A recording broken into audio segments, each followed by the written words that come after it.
Welcome inside the booth. You're watching the Gatemen Baseball Network. Jack Sadighian alongside Owen Sughrue for our matchup today. It's the Orleans Firebirds at 2-1 against the 1-2 Wareham Gatemen. And we'll talk about the standings a little bit, Owen, to start things off. First, the West standings. Bourne Braves off to a great start. They're in first, 3-0 with 6 points.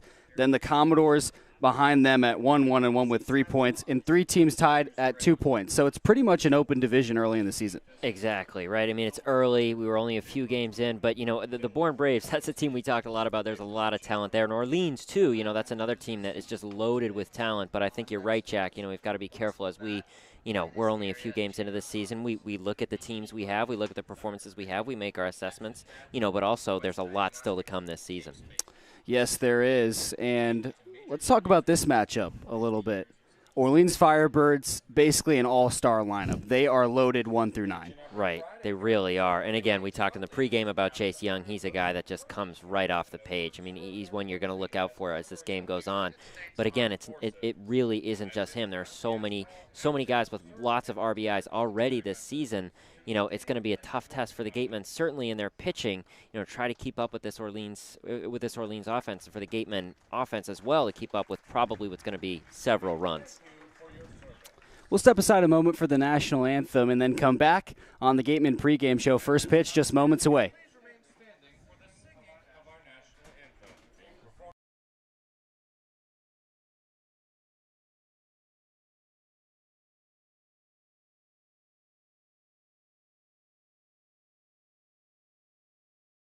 Providing the best family entertainment here on Cape Cod. On behalf of the Wareham Gatemen, the 9 other teams, league officers, and the entire Cape League family, we would like to announce and thank our 2021 corporate sponsors. With much appreciation, we recognize the Yawkey Foundation, Curry College, Cape Cod Healthcare, the 99 Restaurants, Coca-Cola Bottling of Cape Cod, Badger Sport, 47 Brand, Cape Cod 5 Cent Savings Bank, Milton Cat, Mosquito Marys, Fairway Financial, Ocean Spray, Seaside Le Mans, Rogers Gray, Franklin Sports, Cape Destinations, Sullivan Tire, Cape Cod Times, Kinlan Grover Real Estate, Cape Cod Chamber of Commerce, Highline Cruises, Sports Picks, On Deck Sports, Barnstable Bat, Highness Area Chamber of Commerce, HP Hood, Sunderland Printing, Axis Bats, Quest Diagnostics, Cape Space. And of course, thank you to Major League Baseball for over 50 years of support. The Cape Cod Baseball League and the NCAA promote good sportsmanship by student athletes, coaches, and spectators. We ask for your cooperation and positive support of the participants and officials. Profanity, racial, or sexist comments or any other intimidating actions will not be tolerated. Thank you. We ask parents to keep their children off the roofs of the dugouts, away from the batting cages, and out of the bullpen areas. Please throw rubbish into the barrels and recycle the aluminum cans in special bins located around the park. Ladies and gentlemen, state law prohibits the use of any tobacco product on school property. Thanks for keeping us in compliance. Cameras and video cameras are permitted inside Spillane Field for personal photos, but cannot be used to reproduce the game, players, or on-field events without the express written permission of the Wareham Gatemen. Use of camera or video equipment must not interfere with other fans' enjoyment of the game.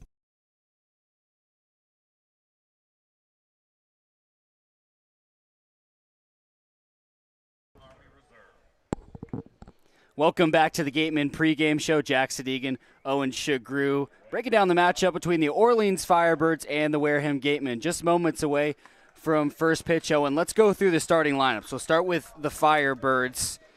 They've got Jordan Sprinkle leading it off. He's the shortstop, 4 for 10 so far this season, done a decent job in that spot. He's followed by the lefty Ryland Thomas in center field. Batting third is Connor Cox in right field. Jace Young, the Texas Tech standout, playing second and batting cleanup. Batting fifth is the lefty Chase DeLauder. He'll be DHing today. Sixth is Julio Marcano in left field. He's followed by Jack Moss, the lefty, batting seventh. He'll play first base. Then it's Benjamin Blackwell at third and Garrett Gillimet batting last and catching. So we look at this lineup, 1 through 9. We mentioned it's really good, but Jace Young and Chase DeLauder really stand out in the 4 and 5 spots. Right, they really do. And again, DeLauder already this season, he has a home run, 5 RBI. You know, there's just, as you go down this lineup, there are so many guys who can do some damage. So again, it's certainly going to be something we keep an eye on tonight. Now we'll take a look at the Gatemen starting lineup. It's Jim Jarvis leading things off yet again, the second baseman and left-handed hitter. He's followed by Cade Fergus batting second in center field, his second start. Batting third is Owen Diodati in left field, already 2 homers in 3 games for him. And the cleanup man, Justin Williams, out of Penn State at third base. Batting fifth is Ted Burton, DHing. And batting sixth, Jimmy Crooks, the catcher. He's another lefty, followed by the lefty Angelo Despina at first and batting seventh. Then eighth, it's Cade Kern in right field. And ninth, Cody Jeffries, the shortstop.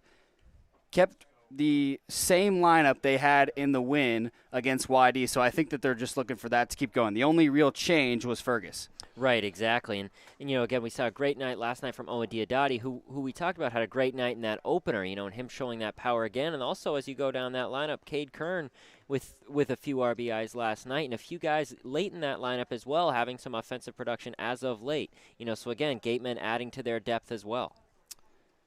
And so we're nearly set for first pitch. Firebirds awaiting on deck, and on the mound for the Gatemen is Jonathan Brand out of Miami, Ohio. Our first chance to see him this summer. Right, this is our first chance seeing him this summer. His fastball, again, fastball heavy like a lot of pitchers we've seen. Usually gets that in low 90s, can get that up to the mid 90s, working on some breaking pitches. So, you know, again, he's got some stuff that he can work with against a tough offensive attack from Orleans. Brand says he has a 4-pitch mix, fastball, slider, changeup, and a curveball, so he could use that to his advantage. Right, he sure can. And, you know, that curveball it's had some good 12-6 action, led to a lot of ground balls, played in the Northwoods League last year. It led, I think it was 75% was the number that I saw of ground balls off that curveball. So, you know, again, a good sign for the Gatemen. You know, we know that fastball is strong. He's going to try to mix in that curveball, that slider. You know, he's got a few other pitches he can work with. It'll be Sprinkle, Thomas, and Cox to lead things off for the Firebirds, averaging just under, I should say, 6 runs per game in their first 3 games. Kind of underperforming for how good their lineup is. Only a 242 average and slugging 341. Right, again, we were talking about this before the game, Jack, about, you know, it's funny, you see something like 2-1 and you think, okay, you know, they're having a good start to the season for a good team. But you're right, offensively, we haven't totally seen the kind of production that you might expect from a team like this. You know, scoring more runs as the season has gone on. But, again, I think it's important, you know, to remember that this team, they're certainly going to be hungry. You know, they have lots of power and they have lots of talent, but they just haven't had that offensive production that we might expect. And I think as this season goes on, we'll see more of. A lot of it's been the pitching for them. Only 8 runs given up in 3 games. And so stepping in is Jordan Sprinkle, the shortstop. 4 for 10 with 2 doubles and a pair of strikeouts. Sprinkle out of UC Santa Barbara. He'll be heading to Team USA in a few days to play for their collegiate national team. Coming up on his sophomore season. First pitch from Brand. Fastball cut on and missed.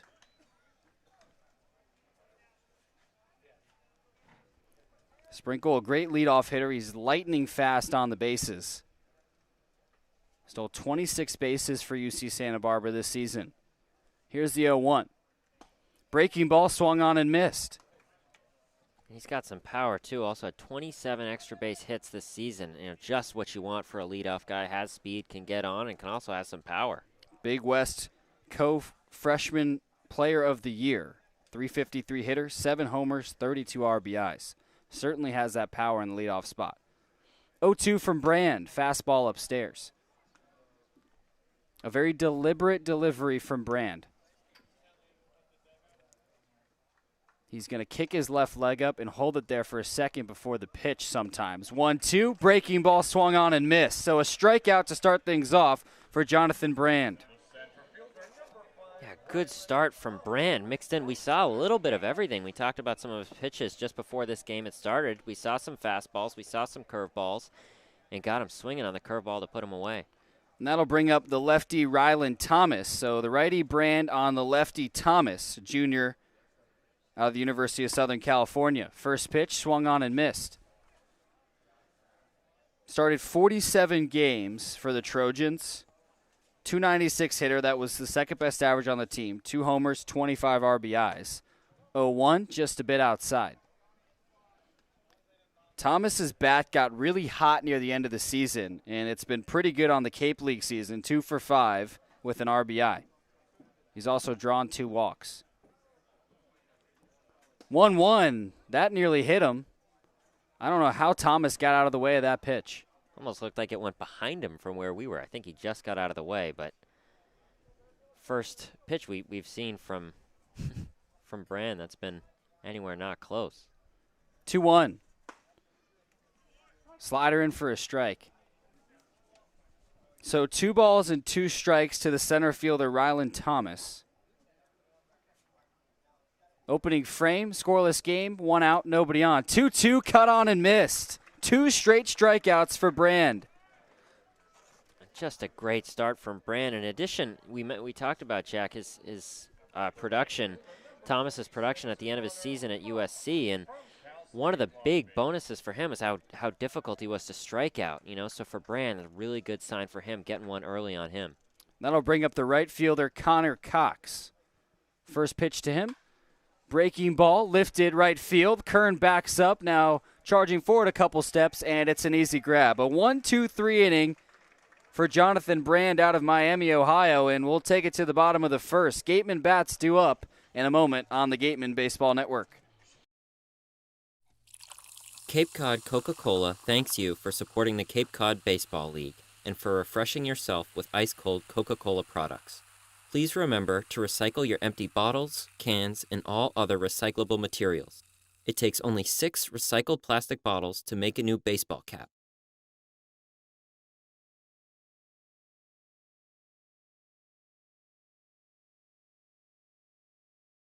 The 99 Restaurant and Pub is proud to be a sponsor of the Cape Cod Baseball League. Visit your local 99 and try their famous colossal lobster rolls. Piled high on grilled brioche and served hot buttered or with just the right amount of mayo and celery with fries and coleslaw.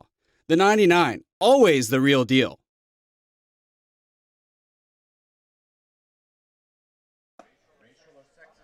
Welcome back to the Gatemen Baseball Network. Jack Sadighian, Owen Sughrue. For the bottom of the first, it was a 1-2-3 inning for Jonathan Brand in the top half. And now Hayden Thomas, the right-hander, comes out for Orleans. Yeah, Hayden Thomas, again, another guy. He's been up in the low 90s, mid-90s, working on those breaking pitches. Has had a solid season. He had a solid season this past year at Texas A&M Corpus Christi. Also pitched for Orleans in late 2019, so makes a bit of a return tonight and going to try to get things off to a good start for them. He had a 3.31 ERA in 14 starts. 94 Ks in 81 2/3 innings pitched. This is his first appearance on the Cape League season. But he can get that fastball up there velocity-wise. And he'll have Jarvis, Fergus, and Diodati to lead things off for Wareham. And a good start to the lineup for the Gatemen. We talked about Jarvis and Diodati. Diodati, a great night last night. Jarvis, so far this year, he has a double. He has RBI, batting 33%. Fergus only 1 at bat, actually, so far this season. He's 1 for 1, though. And then Diodati, we know what he can do. So Gatemen going to try to get started early. Got lots of firepower early in this lineup. Jarvis steps into the left side, starting at second base for the Gatemen. 4th straight time in the leadoff spot and 3rd start at second. He's 4 for 12 with an RBI and has also drawn 3 walks. Exactly what you want from your leadoff man. First pitch shows bunt, and it's tapped foul. Jarvis out of the University of Alabama heading into his junior season. Great range as a fielder, but he's proven to be solid as a hitter as well. Just knows how to get on base. And he's good once he's on there, too. 5 for 5 this past season, 2nd on Alabama in stolen bases. And he's stolen a base on the Cape League season as well. 0-1 upstairs. Yeah, one of the favorite pickoff targets I know so far this year. Makes lots of slides back into first base. That jersey gets awfully gray awfully early. 1-1 to Jarvis. Leading things off in the last of the first. We're scoreless here at Spillane Field. 1-1. Just caught the outside edge for a strike. But Jarvis, as you mentioned, victim of a lot of pickoff moves. Haven't caught him yet, but he's ripped his pants a couple of times already on the Stone Dust. 1-2 pitch is knuckled out to second base. Young has it and tosses it over to first for out number 1. That'll bring up the center fielder, Cade Fergus. His second start started against Falmouth and had a bunt single. That was his only official at-bat, and he drew 3 walks. Yeah, he started all 44 games this past season for George Washington, batted .300.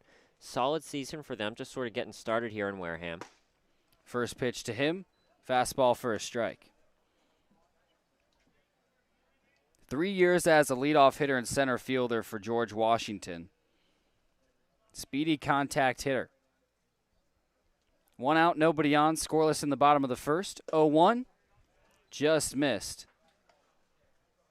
And we talked about with Jarvis some of his qualities that make him such a good leadoff hitter, and Fergus as well, a good guy to have early in the lineup. Had a team-high 24-game on-base streak this past season for them. 1-1, breaking ball for a strike.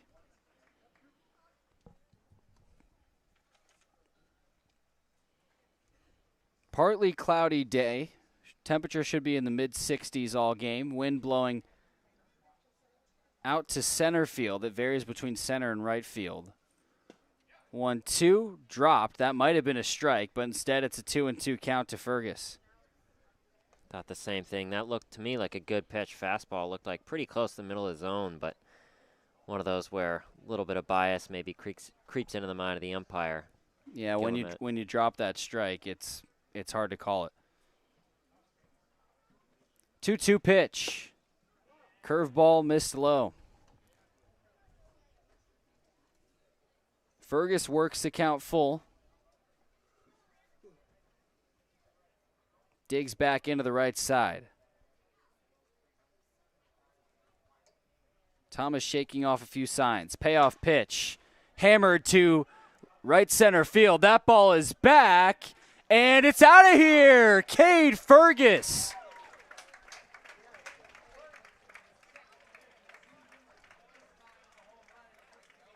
His first home run of the Cape League season. And the Gatemen lead 1-0 in the bottom of the first. What a start so far for Fergus. We talked about last game, successful bunt. Starts this game with a home run. Great start to him for his Gatemen career. So 1-0 with 1 away in the bottom of the first. Owen Diodati, the left fielder, comes up. First pitch to him. Hammered to right field. See ya! 2 straight homers, and that one was a no-doubter from Diodati. Absolutely, Jack. I mean, that was one. Fergus has just sort of rode the wind all the way outside of that right field fence. And this one, I mean, it looked like he was playing in a Little League field. It was just as soon as he hit it, it was way gone. My goodness. Okay, 2 pitches, 2 home runs, and it's a 2-0 game. And it'll bring up Justin Williams, the third baseman. Diodati's 3rd home run in just his 4th game. First pitch from Thomas, and he gets a strike on a fastball. So a chance for him to take a breath, and us as well. Wow.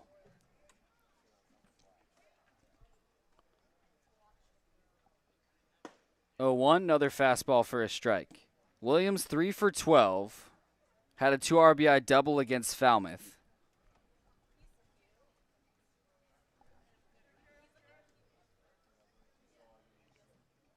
Oh, 2 pitch.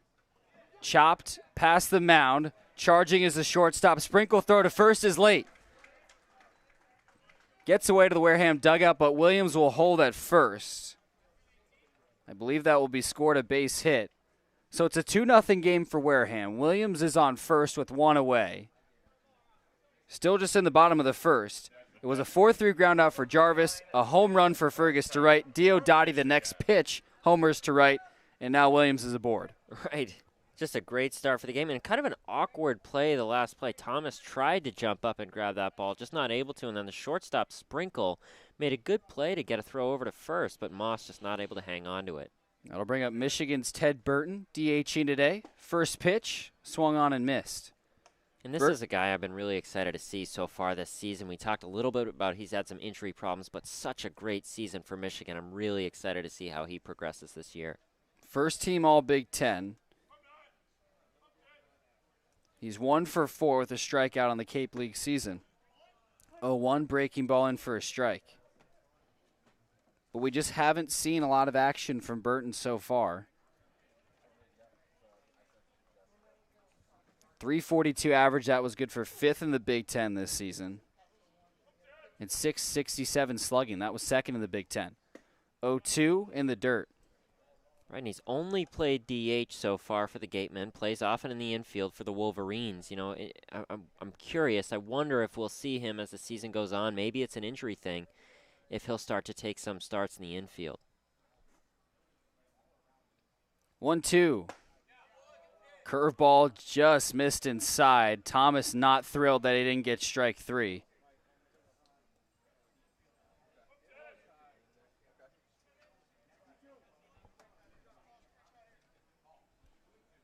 Williams stepping off first. Thomas from the belt, the 2-2. Curveball upstairs. And going 2 breaking balls. That last one we talked about, Jack, I think it was close. I think that one might have been a strike. Almost got the outside, the inside corner. And that last one just hung up a little bit more. Payoff pitch. Missed outside. And Williams was heading for second. Didn't matter with the walk. So runners on first and second. Still only one away in the bottom of the first. And the Gatemen lead 2-0 off of home runs from Fergus and Diodati. And that's a tough one there for Thomas. He thought he had strike 3 on a good breaking ball, and then it results in a walk. Now 2 men on, still 2 out. Still 1 out, and then Gatemen already leading 2-0, giving up 2 home runs. That one hurts for Thomas. Jimmy Crooks to the plate now. 1 for 6, singled in the season opener against Katuitt. And he takes it fastball for a strike.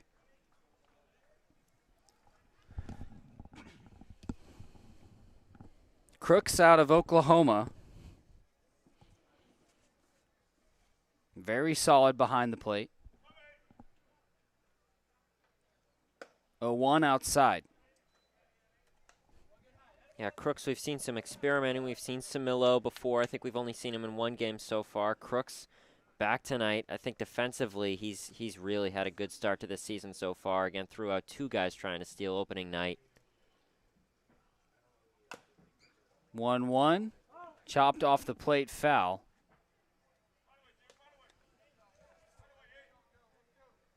This is a big at-bat. This could be the difference, Owen, between 2-0 start and rallying to a 4 or 5 crooked number in the first.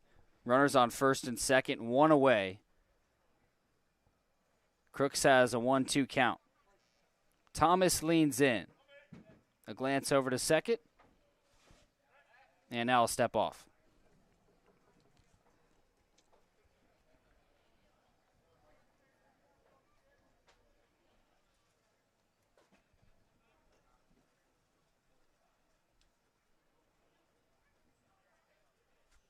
Thomas from the belt. Here's the 1-2. Just missed outside.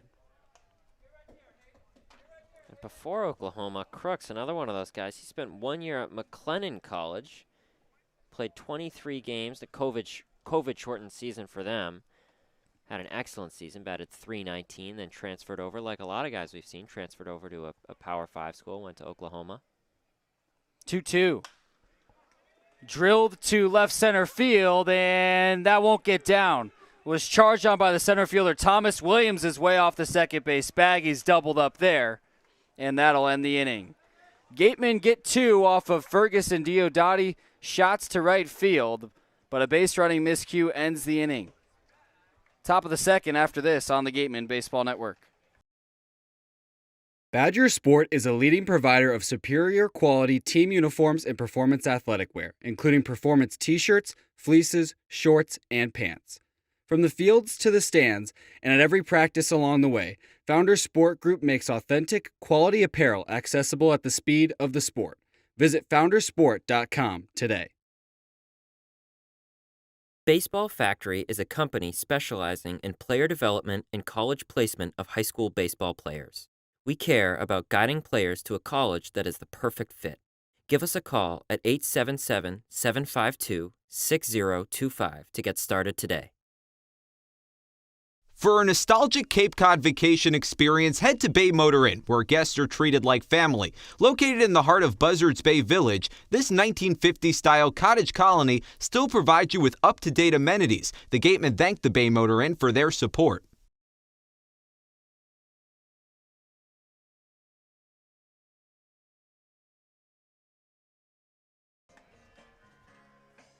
Welcome back to the Gatemen Baseball Network. 2-0 lead after solo shots by Cade Fergus and Owen Diodati.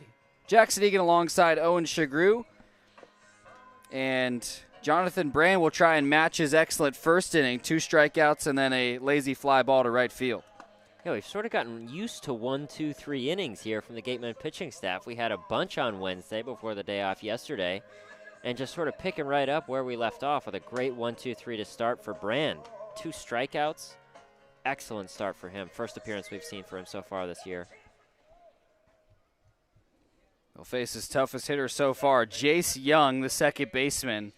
On the Cape League season, 3 for 12 with a double and 3 RBIs. But this past season at Texas Tech, he was dominant. First team All-American, Big 12 Player of the Year. 337 hitter with 21 bombs and 67 RBIs. Right, you mentioned he's going to Team USA in 1 week. It's just almost seems like it's just obvious for someone like him. His accolades from this past season, just incredible. First pitch to him is a strike. He'll be heading to Team USA's collegiate national team in a few days as well. 0-1, breaking ball in for a strike. He will join his teammate, his Orleans Firebirds teammate, Jordan Sprinkle, excuse me. 0-2, fastball upstairs.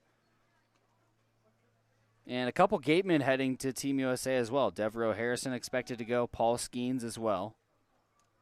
Yep, Skeens, who we don't see tonight. Closed out the game against YD as the 1-2 is knuckled into shallow right field. Jarvis calls off Despina and makes the catch from his second base spot. 1 away in the top of the second. Certainly a little sigh of relief, I think, there from Brand. Again, a great start to this game. Last inning went 1, 2, 3, but against a player like that, always good to see him go back to the dugout. Yeah, jammed him inside. Now working quickly, his first pitch to Chase DeLauder is outside. DeLauder out of James Madison, 2 for 8 on the Cape League season with a home run and 5 RBIs. He homered in the opener against Harwich as the 1-0 pitch misses high and outside. 2-0 Gatemen lead, 1 away, nobody on, top of the second. 2-0 pitch. And there's the strike, split the plate. And DeLauder, another guy who had a great end to his season at James Madison. Ended the season on a 16-game hitting streak. A phenomenal player in the CAA this past season. 2-1 skied into left field. Jeffries calling everybody off and makes the catch in shallow left. So Jarvis had to back into shallow right. Now the shortstop Jeffries backs into shallow left, and there's 2 away in the top half of the second. 2-0 Gatemen lead. Julio Marcano, the left fielder, stepping into the box. 1 for 7 with a solo homer in the opener against Harwich. First pitch, taken inside for a ball. He has 4 strikeouts, so he's proven a little bit vulnerable there to start the Cape League season. 1-0, fouled straight back.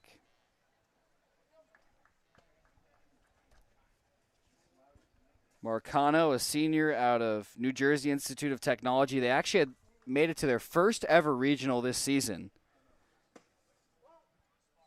as the 1-1 misses low. Marcano was a big part of that. 338 hitter, 9 homers, and 40 RBIs.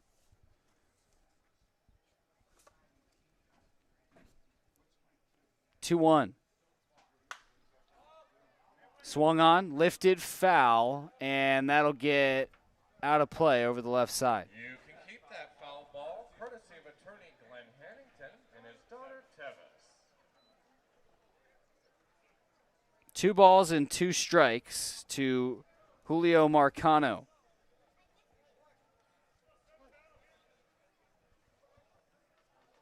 And here's the pitch.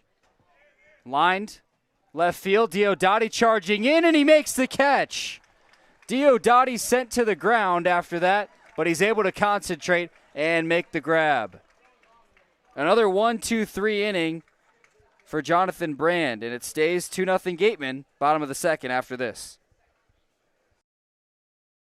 Baseball Factory's vision is to guide both players and parents through the college recruiting process into professionally trained players in order to find a school that is the right fit, both academically and athletically. Contact us at 877-752-6025.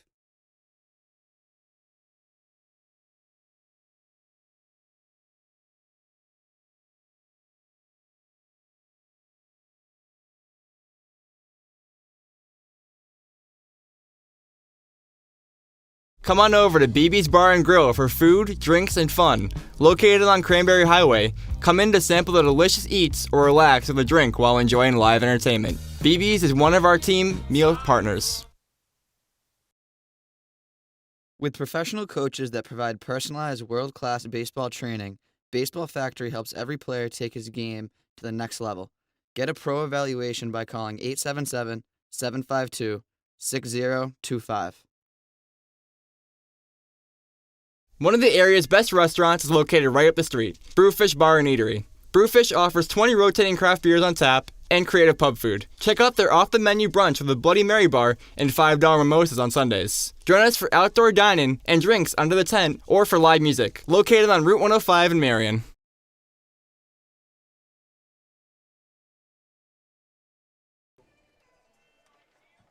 Two 2-0 Gatemen lead as we head to the last of the second. 2 solo shots in the first off of Cade Fergus and Owen Diodati's bats. And now it's Despina, Kern, and Jeffries, the 7, 8, 9 hitters, coming up in the second. Despina starting at first for the 4th straight game. He's 1 for 10 with 4 strikeouts. First pitch swung on and missed. Despina got the monkey off his back against YD. Got the base hit his first time up.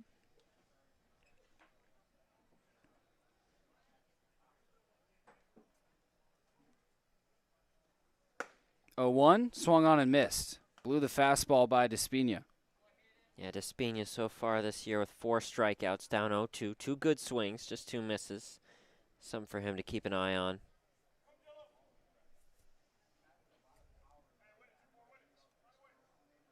0-2 from the stretch. Swung on and missed. 3 straight fastballs, and Despina will have to head back to the dugout. Frustrating for Despina. Again, we just talked about some of his strikeout problems so far this year, and again, tough to go 3 swings, no contact to start off his game tonight. That'll bring up Cade Kern, the right fielder. 2 for 8 with 3 RBIs on the Cape League season. First pitch to him is a curveball that drops in for a strike. All of his RBIs came on Wednesday against YD.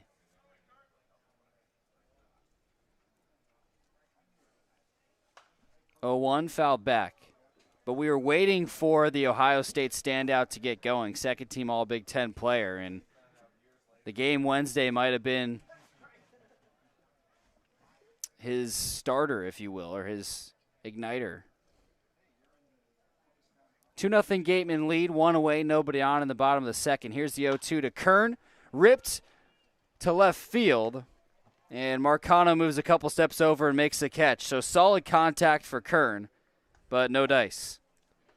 Yeah, and that's when the 2 home runs, I mean, those balls were hit quite a bit harder than that last one, but we saw a little bit more of the effects of the wind. That one sort of more fighting the wind a little bit, got knocked down a little bit more.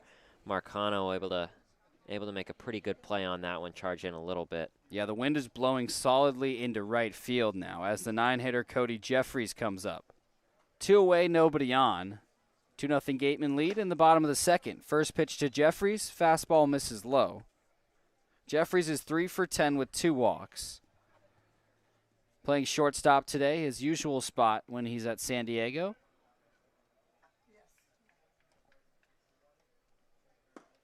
One-0, well inside. Yeah, Felt like the Gatemen, Owen, could have got more runs in the first. Those 2 solo home runs, but then they had 2 runners on, and Crooks' fly ball to center held up in the air. Williams came off the second base bag, ran to third, and was doubled up at second. 2-0, missed inside. Yeah, Jeffries tonight back at shortstop. We saw him there opening night, had a great tag on one of the memorable plays for the Gatemen on a great throw from Crooks as well. Seen him at second base, now back to short. 3 balls and no strikes to Jeffries. The pitch, and he took a fastball all the way, right down the middle.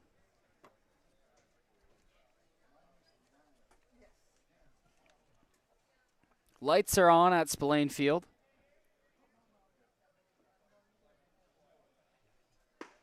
Three one, another fastball and another strike. Full count to Jeffries.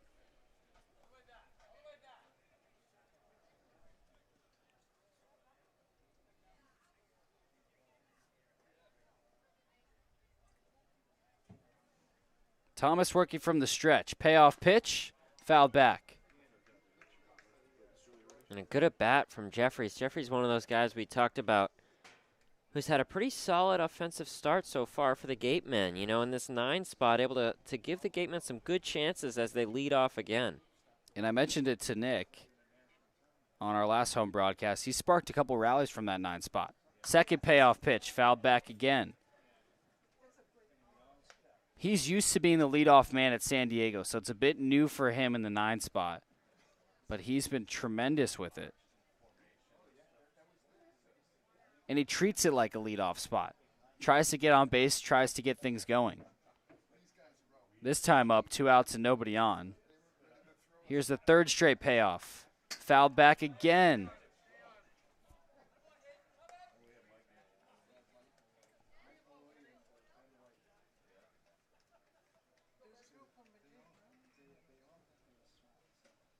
Two nothing Gatemen in the bottom of the second. 2 outs, nobody on. Here's a 4th payoff pitch due for Jeffries. Thomas shakes off a couple signs, likes this one.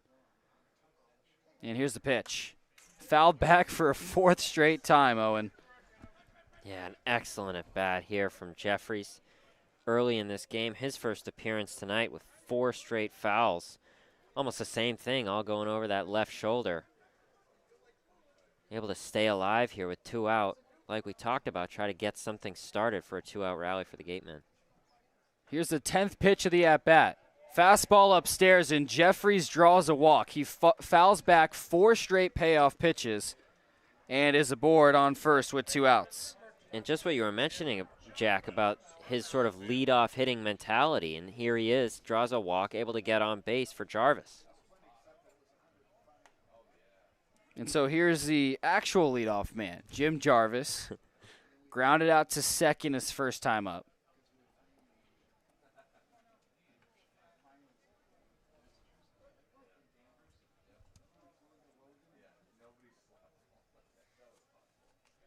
First pitch to him, fastball inside. But I've noticed the last couple games for the Gatemen, Owen, more patient at the plate, and it's paid off. Sure has. Jarvis, another one of those guys. He totaled just 16 strikeouts and 173 at-bats for Alabama this past year. 1-0 in for a strike. I guess that clipped the bottom of the zone.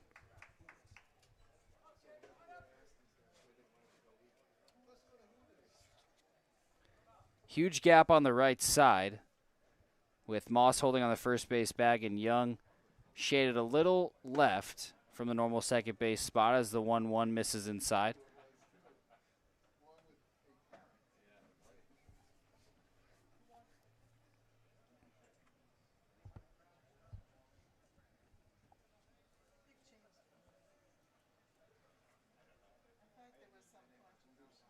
Two one off the plate. 3 balls and a strike to Jim Jarvis. Jarvis, a lot of guys played baseball, football in high school. Jarvis also played basketball, also water polo. That one not too common. That pitch fouled over the left side.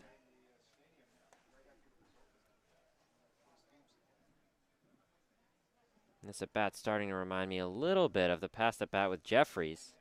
Able to fight back in this count, another foul ball like we saw a lot in that last at-bat. Challenging Thomas. Jeffries the lead off first. He's a lone base runner with 2 away. The pitch rung him up. Fastball clipped the outer edge of the plate. And that'll sit down Jarvis. 2-0 lead for the Gatemen. 3rd inning in a moment, but we'll send it to Julia Joseph with a special guest.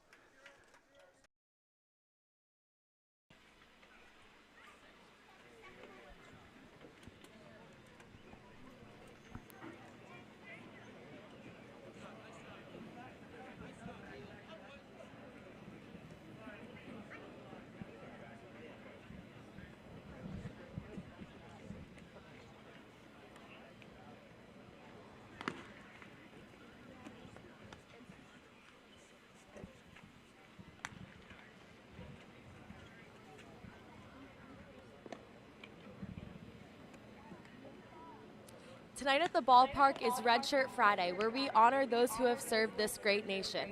I'm sitting here with Rick Sergi. Rick, what does Red Shirt Friday mean to you? It means that we should remember and honor all personnel who have served in the military for this great country we live in. Rick's son is a veteran of this country. Can you explain to us what branch he has served in? He was in the United States Army. He served as general protection for the generals and all, and then he went on to work in the as a canine handler with a bomb-sniffing dog for about 4 or 5 years before finishing his term in the Pentagon back in the role as protective services for the generals. We thank Daniel Sergi for his service and everybody else who has served in our nation's military.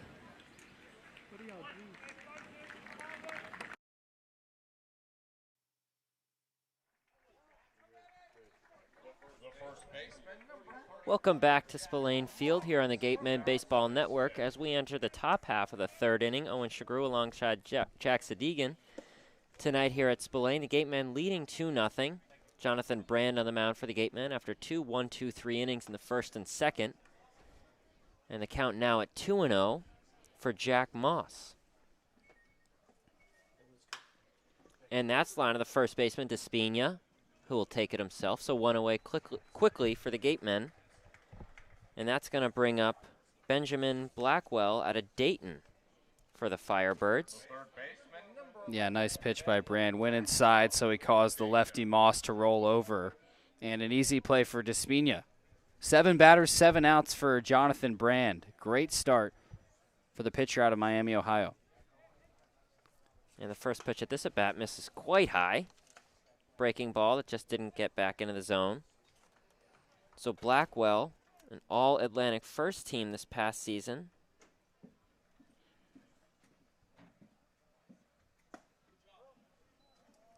And that's a breaking ball that misses low and away. So 2-0 now the count.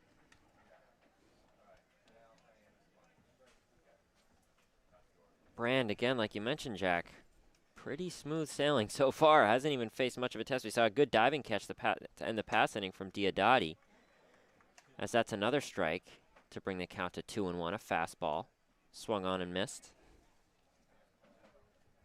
Blackwell has been a Dayton staple 3 seasons as a starter for the Flyers. And another swing and a miss, so 2-2 now the count off of another fastball. Brand going back to that pitch twice. 2 swings, 2 misses, so the count 2-2 with 1 away here in the top of the third. And the 2-2, that's a breaking ball that gets back into the zone. So another strikeout got Blackwell looking.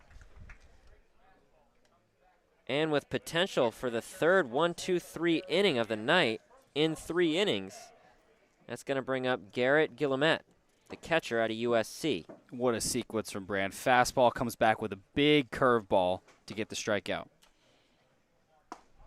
And that first pitch, that's a fastball that catches the inside corner, so 0-1. And we've seen guys work fast, but Brand is working at a lightning pace. And it feels like as he's gotten his rhythm, he's just moved faster and faster and totally froze Guillemette there. A breaking ball. Guillemette just sort of took a half swing, changed his mind, but was swinging already, so he just figured he'd continue. And the count now 0-2. Swung on and missed, strike 3. So the third 1-2-3 inning in 3 innings for Jonathan Brand. An excellent night for him so far. And when we get back for the Gatemen, it's going to be Jarvis, Fergus, and Diodati. We'll be back in a few moments here on the Gatemen Baseball Network.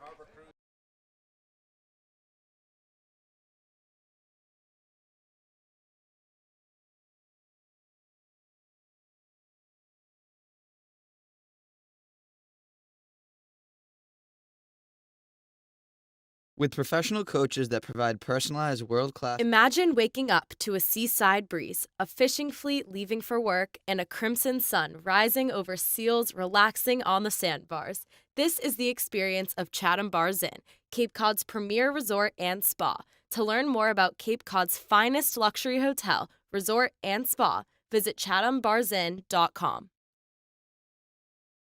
Cape Cod Healthcare offers a comprehensive array of medical services delivered by top-notch teams of healthcare providers. Their physicians provide the best evidence-based and proven medicine at their state-of-the-art facilities. If you need them, they'll be there. Cape Cod Coca-Cola thanks you for supporting the Cape Cod Baseball League. Cape Cod Coca-Cola has been proudly refreshing the community for over 30 years, and we're honored to support the Cape Cod Baseball League and many other wonderful organizations on the Cape.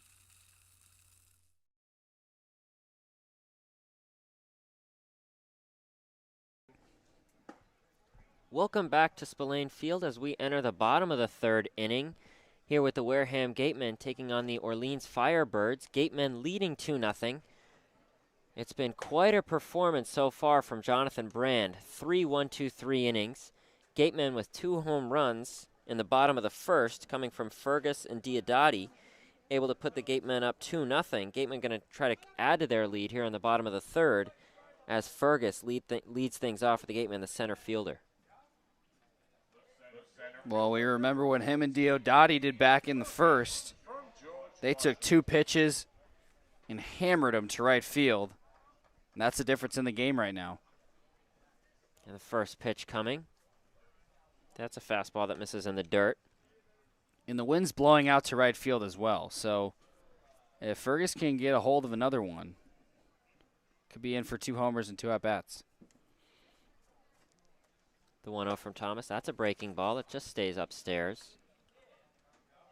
I love Fergus's approach. He's so patient at the plate.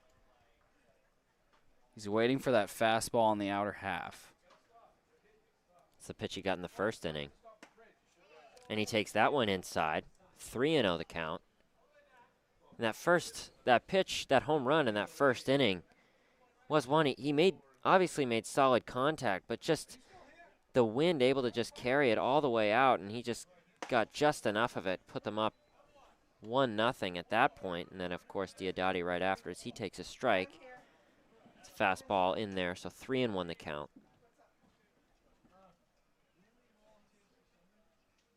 Pitch from Thomas.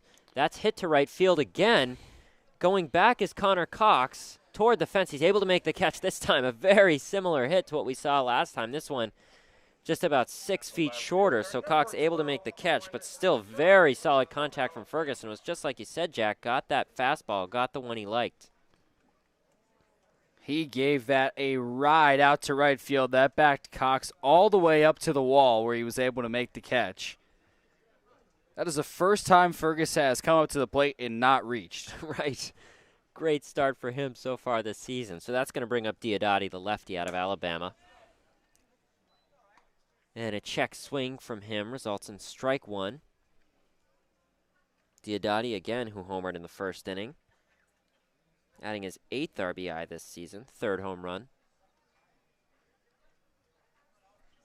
As he gets set to take the 0-1 from Thomas, that's a fastball right down the middle, so 0-2 quickly for Diodati. Yeah, and he's not thrilled. He was mad about the first pitch and the second one as well. That's his wheelhouse. I mean, outer half of the plate, he would like it a little bit lower, but that's where he's been smashing baseballs. And the 0-2 from Thomas. That's a fastball. This time in the dirt, though. So that's going to bring us to 1-2. Gatemen still leading 2-0 here at Spillane Field. Wind picking up. Got a good breeze now going out to right field out of the southwest. A little bit stronger than it was at the first pitch. So the 1-2 from Thomas. That's fouled back towards us. So the count going to stay at 1-2. Can't ask for a much better start to the season, what we've seen from Diodati. This is his 4th game. He's homered 3 times and has 8 RBIs. I mean, he's carried the Gatemen, it's felt like at times, through these first few games. 1-2. That one's a check swing. And the third base umpire says, yes, he did. So that's a strikeout for Diodati. That's going to bring up Justin Williams, the third baseman. He singled in the first inning off of a little infield single. Again, Jordan Sprinkle, the shortstop, not able to make the throw over. So he reached on first base and then got tagged up by the center fielder Rylan Thomas to end the inning. So with 2 out, first pitch of this at bat, that's a breaking ball that misses on the outside corner. I don't know what happened when he was on the bases. He was on second, Crooks flew out to center, and he had already run over to third. I think he might have thought that there were 2 outs.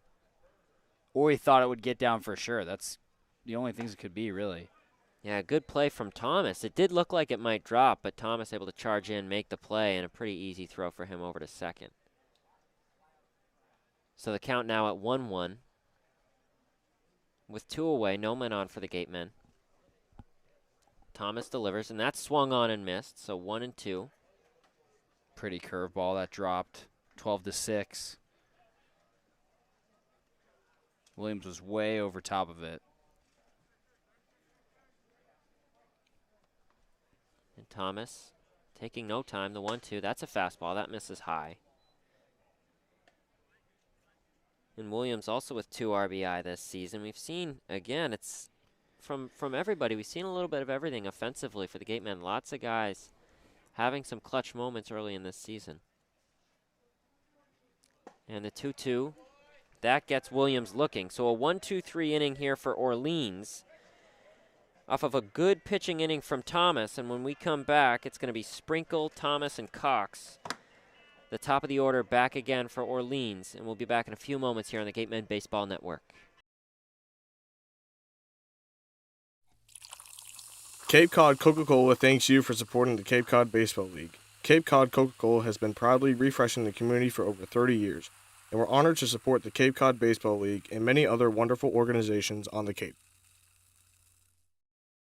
Cape Cod Healthcare is committed to providing tools and resources for your sustained well-being. We recognize the vital role of preventative medicine in your health journey and want to help you not only get well, but stay well. Cape Cod Coca-Cola thanks you for supporting the Cape Cod Baseball League and for refreshing yourself with ice-cold Coca-Cola products. We offer over 400 different beverage choices on Cape Cod to quench every thirst, and more than 150 of those are low or no-calorie options.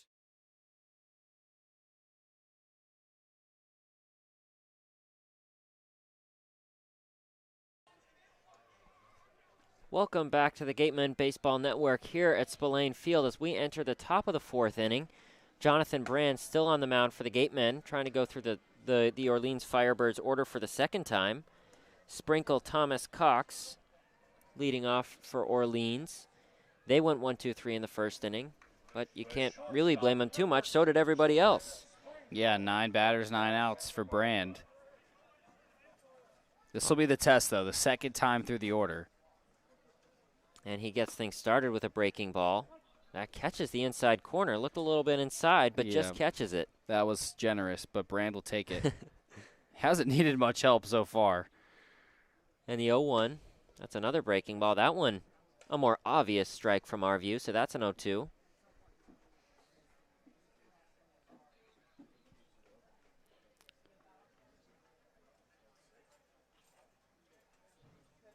Brand now delivers. That one's a fastball, just misses on the outside corner. Those can be tricky because Crooks will frame up outside and he throws it right at Crooks' chest and you think strike 3, but it was a little bit off the plate. Right. The count at 1-2. That one's inside. Sprinkle shifts away a little bit from that one to avoid that, so the count at 2-2. Gatemen still leading 2-0 here at Spillane. 2-2, that's a fastball that misses just low. So able to fight back as Sprinkle bring us to a full count after being down 0-2. So we've seen all 3 breaking balls. We've seen slider, changeup, and curveball. I think the curveball has been his best strikeout pitch, though. That's where I would go on this payoff. And here we go. And that's a fastball. And that misses up high.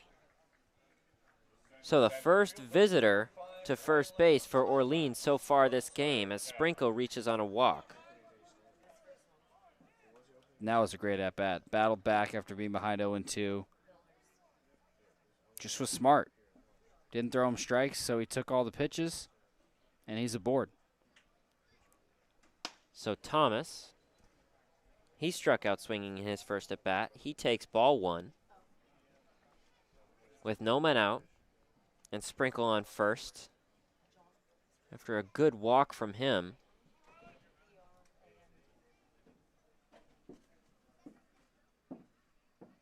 And the 1-0, that's lined just over towards shortstop and able to make the catch as Jeffries. So 1 away.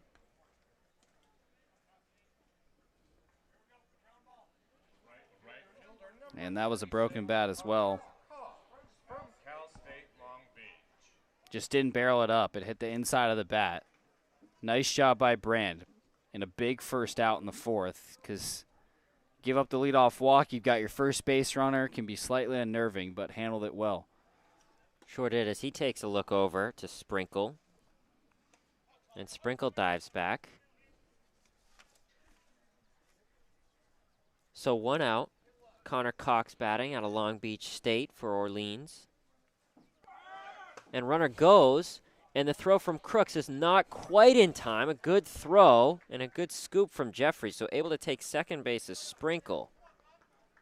That's just a great jump and great speed. I mean, he stole 26 bags in 31 tries this past season for UC Santa Barbara, so he was just too fast on that one. It was a good throw. It was a good tag.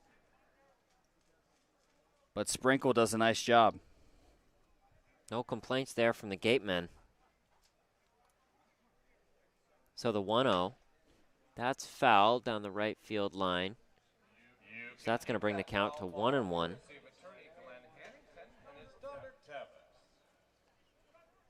Cox, who got the last out to end the first inning, flied out to right field. As he gets set to take the 1-1 with 1 out. And Sprinkle on second. And Sprinkle goes again to third. And this time the throw from Crooks is also not in time. So we're seeing a pretty good example of Sprinkle's speed so far early as he gets quickly over to third base. As Cox gets set to take the 2-1 here with 1 out. Brand just letting him get too good of a jump. There's no chance for Crooks to get that throw over to third. 2-1 from Brand. That's a breaking ball. That's in there for strike 2. So Brand, definitely the most stress we've seen him tonight. With a runner on third, the speedy Sprinkle. So 1 out. He delivers the 2-2. That's fouled back. So the count's going to stay right where it is. And Sprinkle's already on third, so he got his 2 bases. He's done his damage. Now you can focus on the hitter.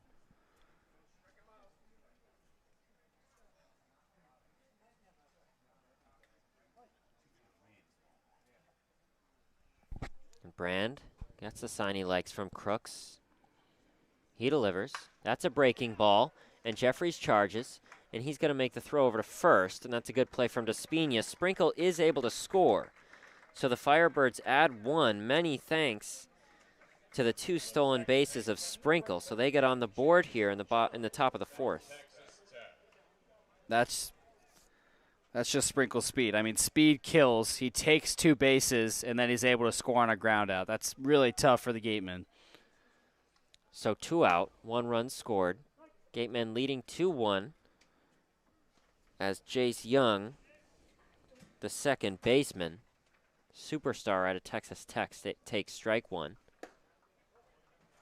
And that fastball misses low and outside. Young, who has sort of an interesting grip on the bat as he gets set to take the pitch, holds it in sort of an unconventional stance over his left ear as he takes ball 2. Yeah, his bat is leaning back towards the press box at a 45-degree angle. That's just to help him get into his swing quicker. He can keep that bat near his body and then flick it for the power. And that's foul down the left field line, right on the edge of that foul line, and that stays foul. 3 Wareham fielders chasing after it. It was Jeffries, Williams, and Diodati, but none of them could get to it. And we saw a few hits in the last game. A few of those hits that just dropped into left field. So Diodati, Jeffries, Williams over on that left side, extra careful. We saw a few drop in just a couple of feet in from that left field line. They're taking no chances. So the count at 2-2 with 2 away. Gatemen leading 2-1 after Sprinkle scores.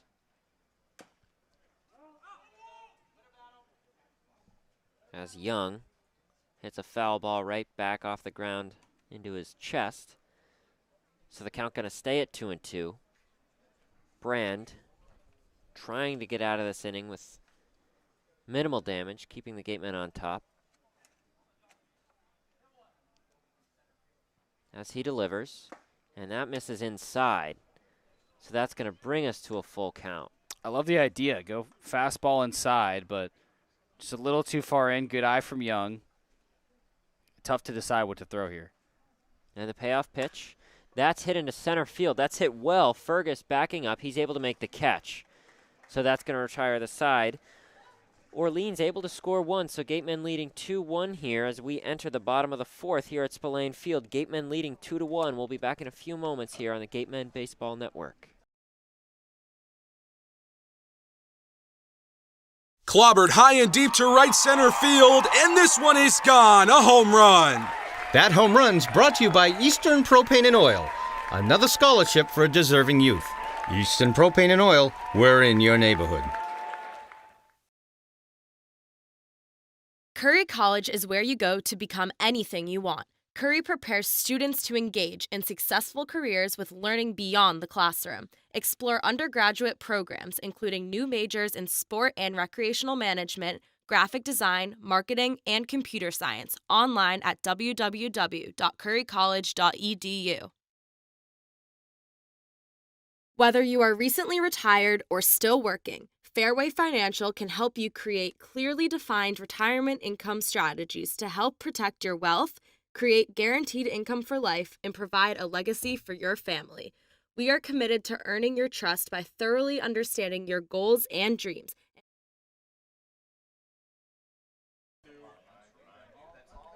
Welcome back to Spillane Field here as we enter the bottom of the 4th inning. Gatemen leading 2-1 over the Orleans Firebirds.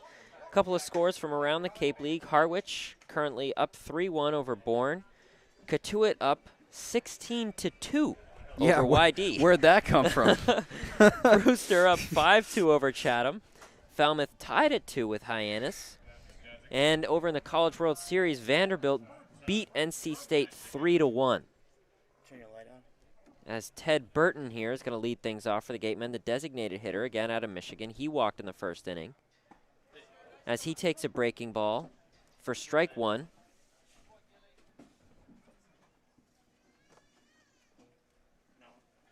And still on the mound for Orleans is Thomas.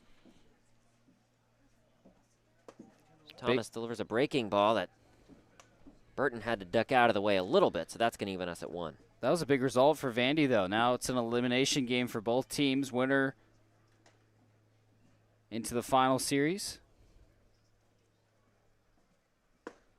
And that swung on and missed. A big cut there from Burton. NC State today, though, and they only had 15 guys hit with COVID issues right before the game.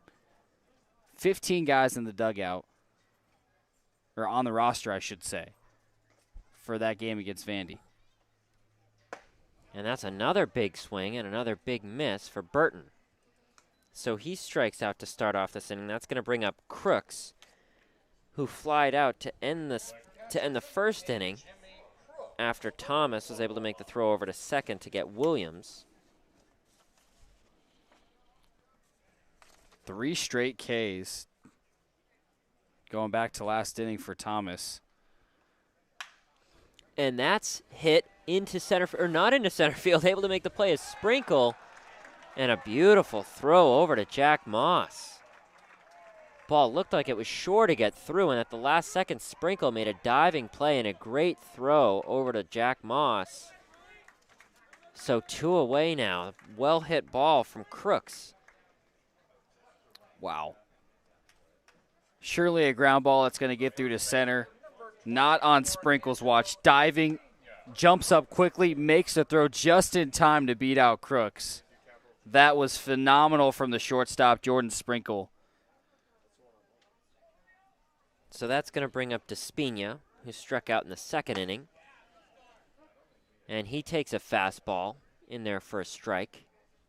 Some chatter now from Orleans, feeling like they're picking up some momentum after that good play from Sprinkle. So 2 away with no men on here as Despina fouls that down the right field line toward the Gatemen dugout. Well, what I was going to say, if that ball got through, which I initially thought it would, was, you know, the Gatemen able to fizzle out some of that momentum after 5 straight hitters were sat down, but just adds to the fire for Orleans. So the 0-2 coming. And that's in there for strike 3. Got Despina looking. So another 1-2-3 inning here for Orleans. And we'll be back in a few moments as we enter the top half of the 5th inning. Gatemen still leading 2-1 here on the Gatemen Baseball Network.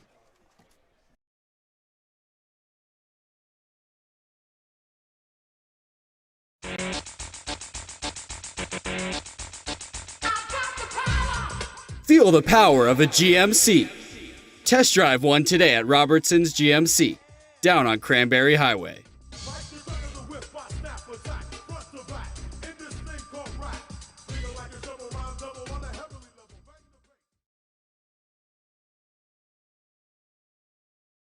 Wareham House of Pizza has been serving Wareham and Marion for over 40 years with steak and cheese, pizza, and subs. Located in Shaw's Plaza, head on over for pickup or let them deliver to you. Located on the Cape Cod Canal, Keystone Place at Buzzards Bay is the area's newest rental independent living, assisted living, and memory care community. With some of the area's largest apartments and an ultra-inclusive monthly service package, Keystone Place is a life-fulfilling retirement community unlike any other. Discover Keystone Place, the best option in Cape Cod.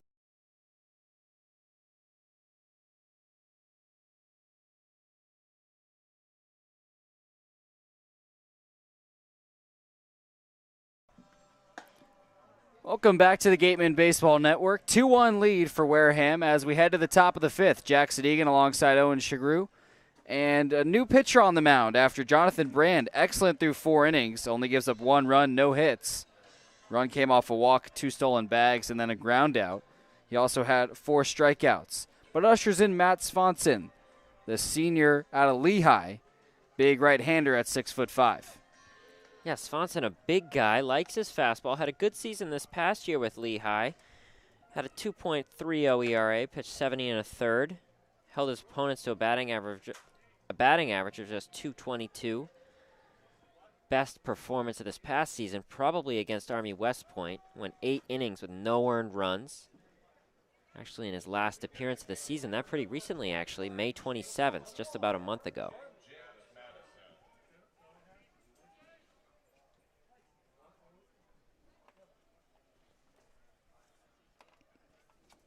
First batter he'll face is Chase DeLauder, and the first pitch to him is a fastball that swung on and missed.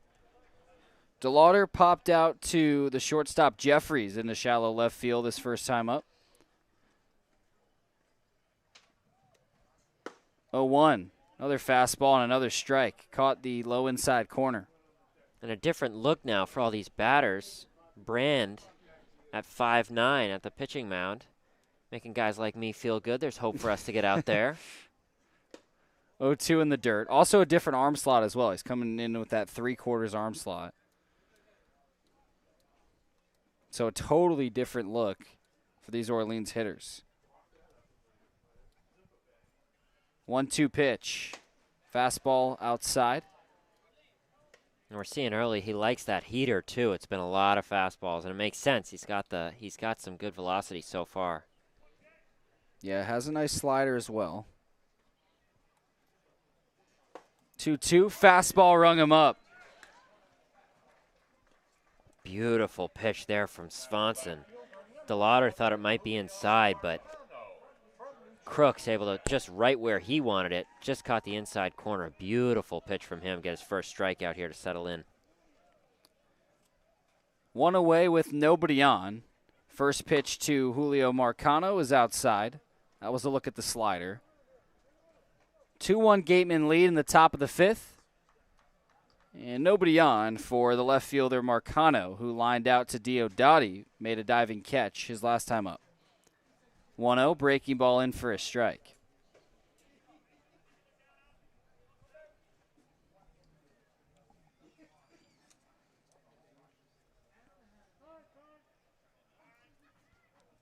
And Marcano wants time, adjusting his gloves and stepping back into the right side. Righty-righty matchup.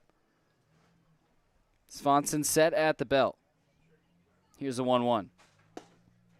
Slider missed low. And a good pitch there from Swanson, just not able to get Marcano to chase. Marcano, another good patient batter. 2-1. Fouled straight back. That looked like another slider there, able to foul it off.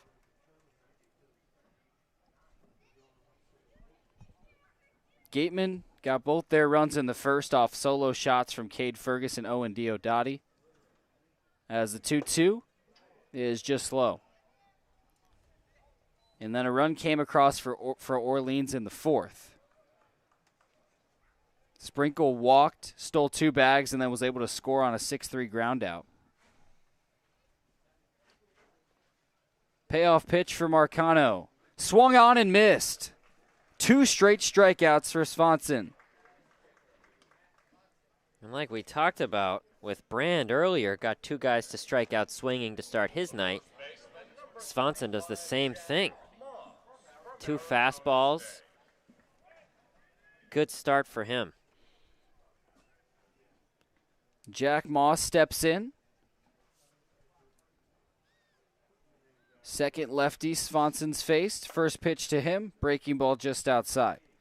2 away with nobody on in the top of the fifth. 2-1 Wareham lead. Moss finishes past season at Arizona State and heading to Texas A&M in the fall. Out of Little Rock, Arkansas. 1-0, swung on and missed. That was a big-time fastball. We don't have a speed for you, but that looked easily upper 90s. Yeah, and that one running away, too. Tough pitch there for a lefty.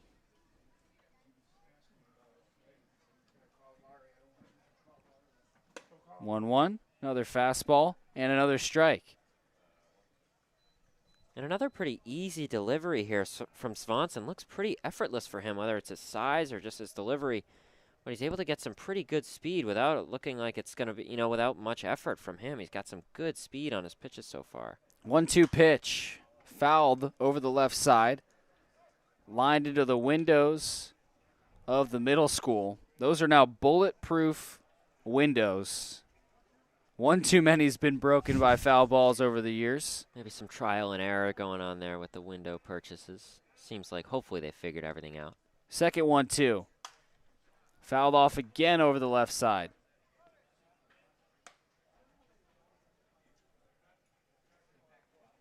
Swanson out for his first inning of work, struck out the first 2 hitters, and he's got a third 1-2 pitch for Jack Moss.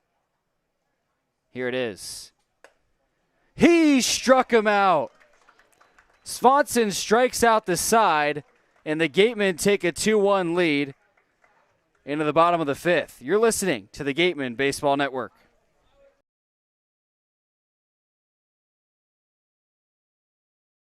Located on the Cape Cod Canal, Keystone Place at Buzzards Bay is the area's newest rental independent living, assisted living, and memory care community. With some of the area's largest apartments and an ultra-inclusive monthly service package, Keystone Place is a life-fulfilling retirement community unlike any other. Discover Keystone Place, the best option in Cape Cod.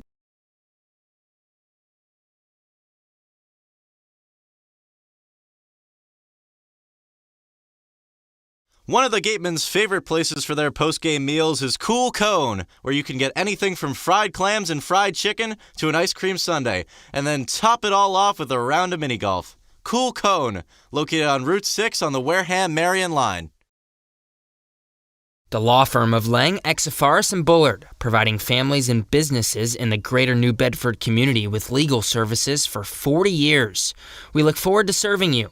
For an appointment, call 508-992-1270. We invite you to learn more about the law firm of Lang, Exafaris, and Bullard by visiting our website, lxblaw.com.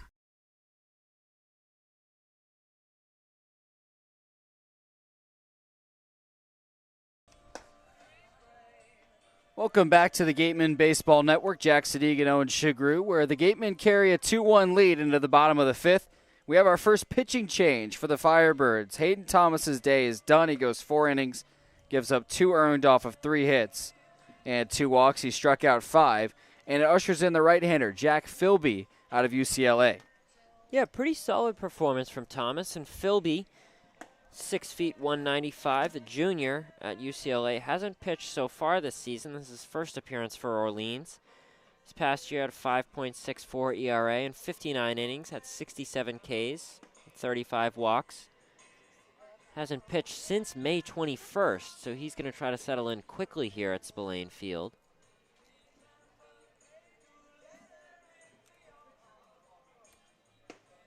He'll have Kern, Jeffries, and Jarvis, the 8-9-1 hitters for Wareham. Wareham jumped out in the first. Fergus and Diodati shots to right field, both solo home runs. Game a 2-0 lead. A run for Orleans in the 4th. Made it a 2-1 game. And here we are, bottom of the 5th. Kern stepping in for a righty-righty matchup. Lined out to left. Hard hit ball his first time up.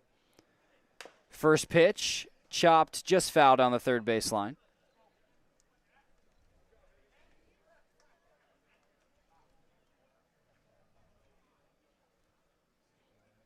We mentioned how Kern kind of came to life Wednesday, Owen, and would hope to carry this momentum into today's game. 0-1. Nearly hit him as it missed inside. But I think the first at-bat was a sign that that was carrying over because it was a well-hit ball. Sure was, to left field. Again, we mentioned the wind, him sort of fighting that a little bit. I think it was probably more well-hit than it looked like. 1-1. Fouled straight back. Yeah, the wind blowing into right field tonight. Lights on at Spillane Field. 3rd home game of the season for the Gatemen. They've only played 1 away contest. That was the season opener at Catuit. Had another rained out against Falmouth. 1-2 in the dirt. Yeah, Kern on Wednesday night, really good performance from him. Again, I think, for him to get some of these, and we mentioned Jeffries, he's done really well for the Gatemen, so good sign for Kern. 2-2 knuckled into right field, and that just stays fair. Kern screams around first, now puts on the brakes, but that just dropped on the foul line in right field, and the Gatemen have a leadoff base runner in the last of the 5th. Yeah, that one to me reminded me of one of those tennis shots when you look at the review and it just catches the outside of the line. That was just on the edge of the right field line there. And it's a bunch of spin and a wise decision, too, to stay at first. But a really good at-bat for Kern. Gatemen trying to add to a 2-1 lead. Jeffrey steps in. Had an excellent at-bat his last time up. 10 pitches and drew a walk. Fouled off 4 straight full count pitches. Shows bunt, but pulls back as the first pitch misses outside.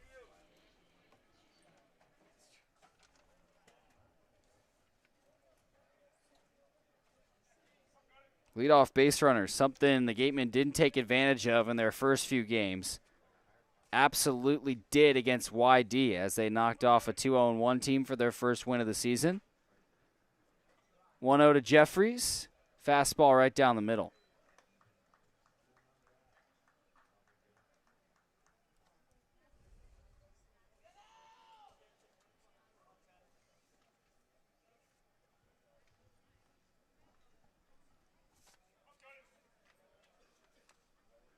From the stretch, Philby, 1-1, fouled back. That went off the top of Guillemet's catcher's mask. And we've got a little plexiglass shield here at a hole in the fence. That came in handy.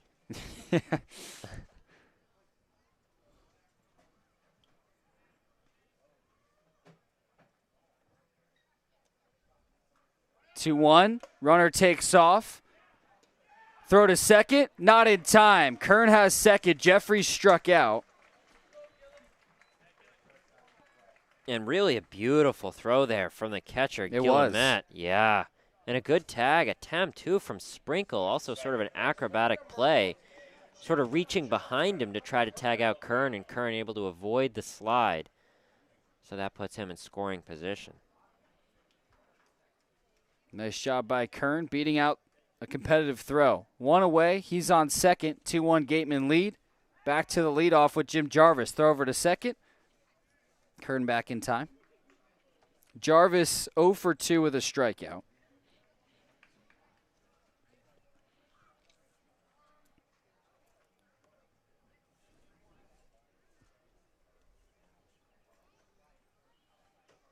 First pitch to Jarvis, lined into center field. That gets down. Kern will hold up at third. Throw gets away in the infield. Kern takes off. He scores. Jarvis to second. Bad throw from center. Nobody cut it off. And it's now a 3-1 Gatemen lead. Heads up base running pays off. And that's one where that steal, able to avoid that slide, really paid off. And Kern, a wise decision, keeping an eye on that ball in play, saw that it had sort of gotten away from Guillemette, who was over sort of halfway between third base and home, and able to actually score pretty easily. Cade Fergus comes up now. First pitch to him in the dirt. So it's 3-1 Gatemen. Jarvis is the lone base runner on second, still only 1 out in the bottom of the 5th. It goes down as a single for Jarvis. He advanced on a throwing error from center, and Kern scored on that throwing error as well. 1-0 to Fergus. Jarvis takes off, throw to the third base bag, way out in front of him. He's out. Yeah, and that one, there was just not a real chance. Guillemette able to pop up very quickly. That pitch inside, so he sort of got a quick jump and able to make a dart of a throw over to Blackwell there at third base. Pretty easy play for them. Gatemen try and stay aggressive and pay the price. That'll empty the bases. 2 away now. It's a 2-0 count for Fergus. 1 for 2 with a home run to right and then a fly ball that nearly got out to right again. Caught at the wall as the 2-0 comes in for a strike.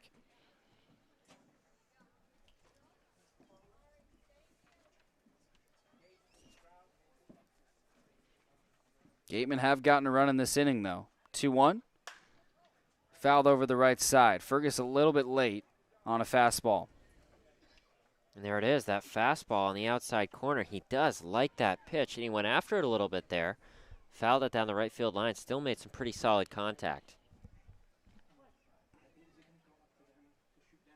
Philby from the windup. 2-2 in the dirt. And a pretty good pitch there. Looked like Fergus had to restrain quite a bit not to chase at that one. It stayed in the zone for a long time. Took a quick dip at the end. Good pitch there. Payoff. Inside. Fergus has a 2-out walk. He's a lone base runner.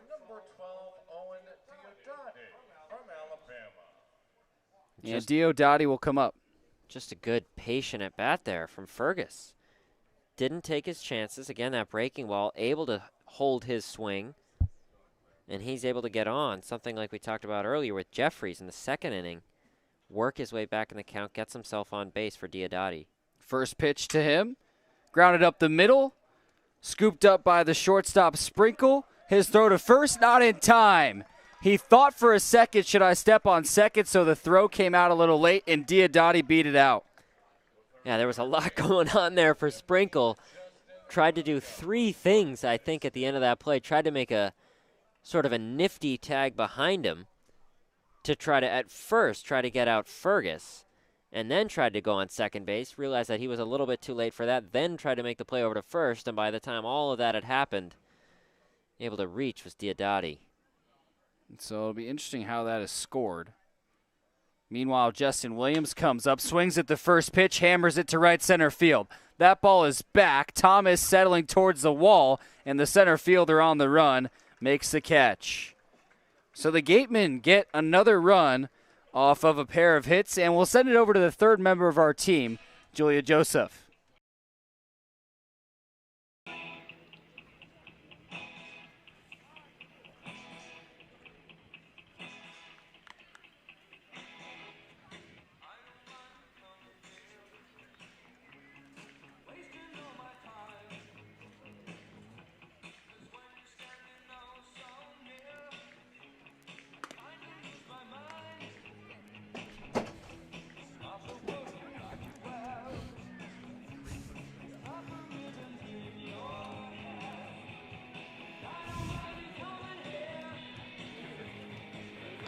Guys definitely have better takes on pitches. I would get more swing and miss in school, so just adjusting to that and finishing my pitches.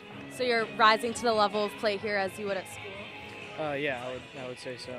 Well, thank you. We're very happy to have you here on the Cape. Back to you guys in the booth.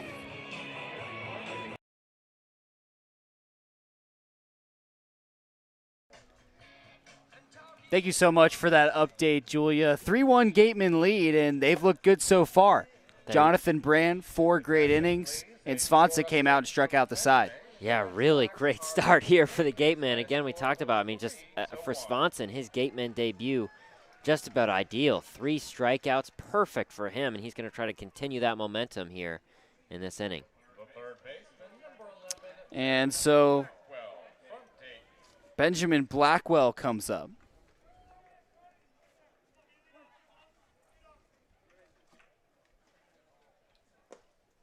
First pitch to him, misses. Blackwell at third base tonight. Always some experimenting going on in the Cape League, but he's at third where he usually is for Dayton. 1-0, check swing, he went around. Nice breaking ball.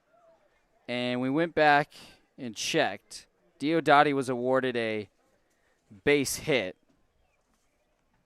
on that grounder to Sprinkle. For those of you who were wondering on the outcome of that play, we didn't quite know. 1-1 pitch missed outside. 3-1 Gatemen lead, top of the 6th. Leadoff man for the inning is Blackwell, the third baseman. 2-1 fouled off. Blackwell struck out his first time up.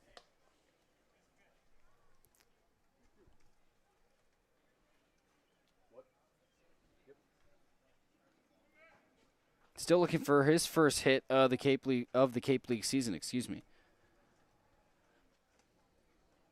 2-2. Swung on, lifted, right side. Despina chasing after it, and it'll get out of play. And that first hit's certainly gonna come for Blackwell. Blackwell batted .349 this past season. Had 12 doubles, 6 homers. So definitely has offensive capability. Just haven't seen it early again. So far this season, he's 0 for 4.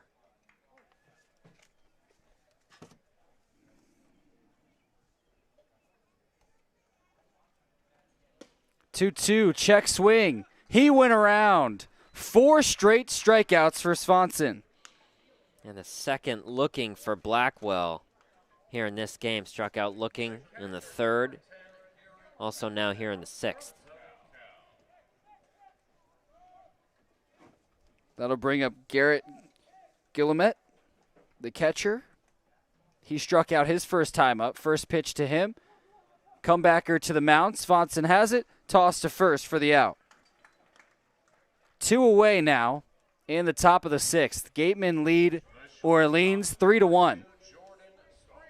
And we're back to the top of the lineup with Jordan Sprinkle. He's been the only base runner so far for Orleans. Walked, stole 2 bases, and then scored on a 6-3 ground out from Connor Cox.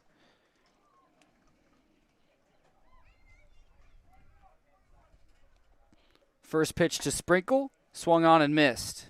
And Sprinkle at shortstop tonight didn't even actually start the season at shortstop to open up this past season. Got his opportunity 10 games into the season. And at the end of the season was named Big West Co-Freshman Field Player of the Year. So sometimes a bit of a blessing in disguise there for Sprinkle. Turned out to be a great season for him defensively. 0-1 pitch was in for a strike. So no balls and 2 strikes to Sprinkle. 2 outs, nobody on. Swanson from the stretch. Pitch fouled back. Matt Swanson out of Lehigh has had the fastball and the breaking ball working. It's 3-1 Gatemen in the top of the 6th. The pitch. Outside. 1-2 now to Sprinkle. And a good pitch there. I think up 0-2, a breaking ball. Try to get him to chase. Was able to get him swinging in the 3rd. Has some time. Has some pitches to play with. Good pitch there. 1-2. He got him looking. Swanson with 5 strikeouts, and the Gatemen carry a 3-1 lead into the last of the 6th. You're listening to the Gatemen Baseball Network.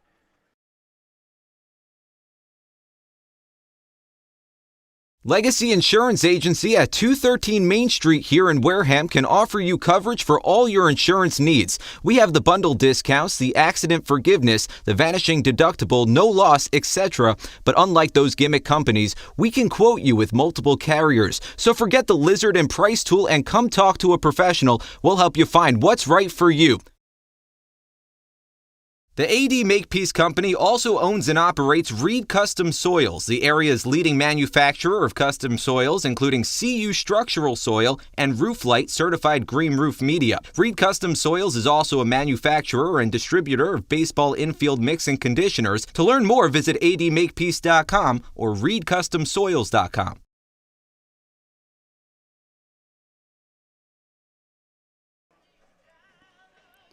3-1 Gatemen lead. Back on the Gatemen Baseball Network, Jack Sadighian, Owen Sughrue, last of the 6th. And it's Burton, Crooks, and Despina, the 5, 6, 7 hitters coming up for Wareham. They got another run in the 5th, though, and their first since 2 solo shots from Cade Ferguson, Owen Diodati in the 1st. But the lineup's been looking solid so far. Yeah, it sure has. Another really good inning last inning. Kern with some heads-up base running, able to make some really good plays and score. And that's helpful for the Gatemen. Again, we are in the bottom of the 6th here, but a fairly low-scoring game. Those runs, them able to get that 3rd one really helps them here going into the 6th. Jack Philby from the windup. His first pitch to Burton is skied into left field. Shortstop Sprinkle backing up on it, and he's going to make the catch. So 1 away, and Crooks will come up. 0 for 2 with a fly out to center. That ended up being a double play as Williams took off and was doubled up at second, and then a 6-3 ground out. Gatemen have 3 runs on 6 hits. Firebirds 1 run, still no hits. Were able to score off a walk, 2 stolen bags, and a ground out. First pitch to Crooks, in for a strike.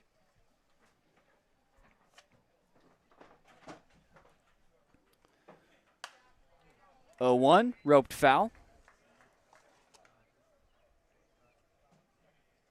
A good swing there from Crooks. Crooks hit that ball to center field well. Made some good contact, trying to get some offensive momentum going. 0-2, fastball, high and outside.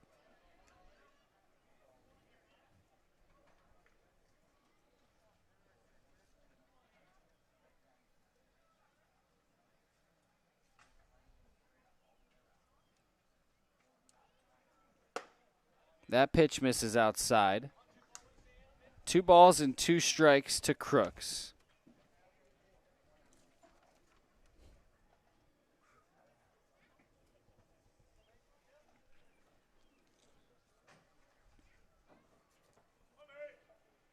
Here's a 2-2. Hammered, right field. Will it stay fair? It does. Crooks goes yard to right field. The Gatemen have done that 3 times tonight, and it's a 4-1 lead. And that one, I gotta say, reminded me a lot of Diodati's home run, just in terms of the right fielder Connor Cox's reaction. Took a quick look, took about 1 step back, and then all he could do was watch. Another no-doubter for the Gatemen. 3rd home run of the game, all to right field. 3 solo home runs for Wareham. First pitch to Despina. Check swing, and he didn't go around. It was Fergus and Diodati back-to-back on back-to-back pitches in the first. And now Jimmy Crooks in the 6th. His first home run of the Cape League season. As that pitch misses outside to Despina. 2-0 to the first baseman from Mercer. Yeah, really good sign there for Crooks. Crooks, who was 1 for 8 this season. Going into that at bat, a home run, really nice for him. That pitch is fouled back. 2 balls and a strike to Despina. He's got a couple strikeouts tonight.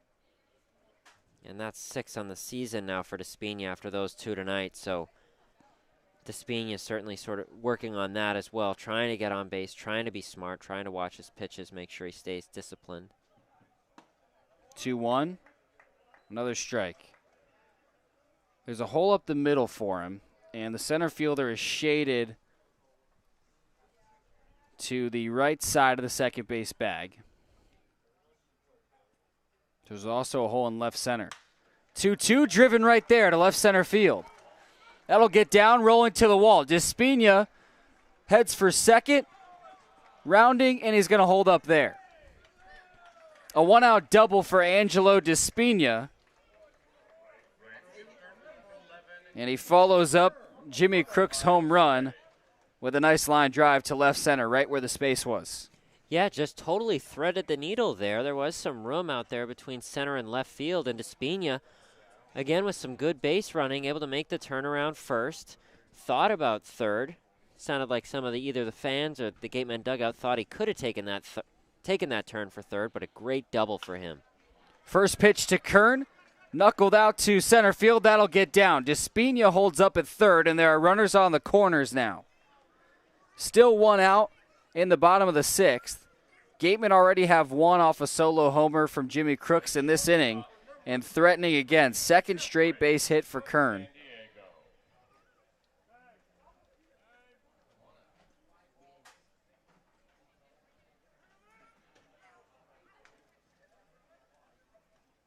And here comes a mound meeting. It's going to be the manager, Kelly Nicholson, his 16th season for the Firebirds.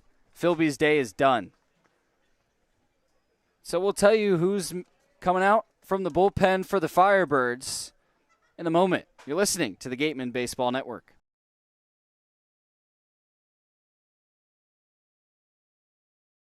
Northeast Maritime Institute's College of Maritime Science is a proud sponsor of the Wareham Gatemen. If you're looking for a career at sea, look to NMI's program of education, adventure, and employment on northeastmaritime.com, America's premier 2-year maritime college.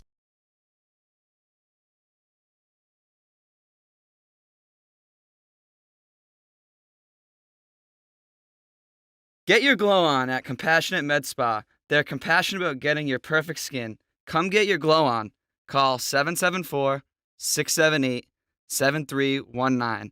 Mention this ad and get 25% off at Hydra Facial.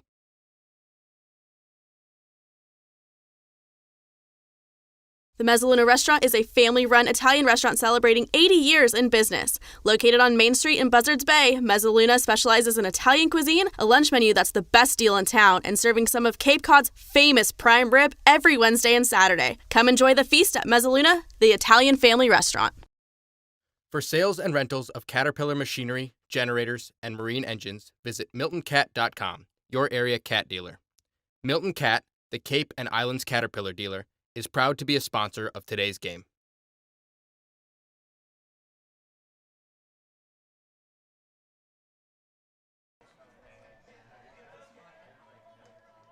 Welcome back to the Gatemen Baseball Network. 4-1 lead for Wareham and a call to the bullpen with one away in the bottom of the sixth. It'll be runners on the corners for Connor Housley, the junior right-hander out of Tennessee. Yeah, Housley, pretty tall right-hander, 6'4", a junior out of Tyrone, Georgia. This past season, a 3.48 ERA, 12 appearances out of the pen, 10 1/3 pitch, 14 strikeouts. Likes his fastball, also mixes in a changeup and a slider, as he's going to have Jeffries coming up. Been a tough test for a lot of the pitchers so far. Jeffries just so good at getting on base now with runners in the corners. Gateman got another chance to put some runs on the board here with only one out. 3 solo home runs have accounted for 3 of the Gateman runs. The other one came off a single from Jarvis and then a throwing error from center that allowed Kern to score. And Jeffries steps in. Be lefty on righty. First pitch from Housley. Fastball upstairs. Jeffries walked in the second, struck out in the fifth.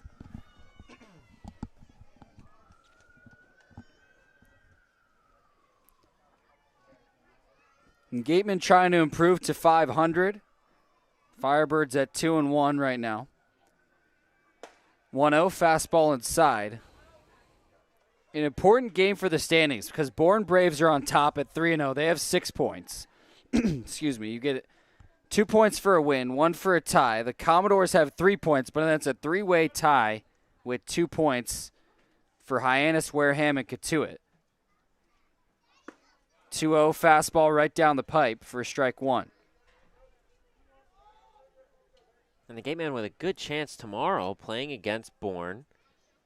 Trying to keep some of this momentum going. A good start so far this game. Trying to keep that going into tomorrow against some very good teams, Orleans and Bourne.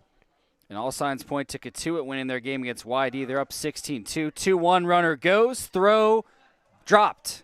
That might have had Kern at second, but he slides in safely as Sprinkle couldn't hang on to Guillemet's throw. Runners on second and third. The double play is taken away now. And Jeffries has a 2-2 count. And just how everything got started in the last inning, a steal by Kern, able to get to second base. Yeah, his second stolen base of the game. He's now matched Sprinkle. Infield coming way up, 2-2. Fouled back.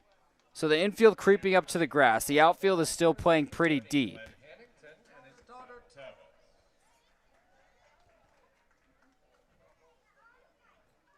4-1 Gatemen lead in the bottom of the sixth. 1 away, 2 runners in position. Here's the second 2-2. And that's called strike 3. And that's a really tough breaking ball there for Jeffries, a left-handed batter, curved right into him. Just caught the inside corner, at least in the umpire's eyes, and just that's a really tough one there for Jeffries. Not much he can do with that pitch if he is able to make contact, and almost unhittable there for a lefty. So Jim Jarvis comes up with 2 in position and 2 away. First pitch to him, grounded hard to the right side. Young has it, throw to first in time. So the Gatemen leave 2 stranded, but they do get 1 off a no-doubter from Jimmy Crooks to right field and carry a 4-1 lead into the 7th. You're watching the Gatemen Baseball Network.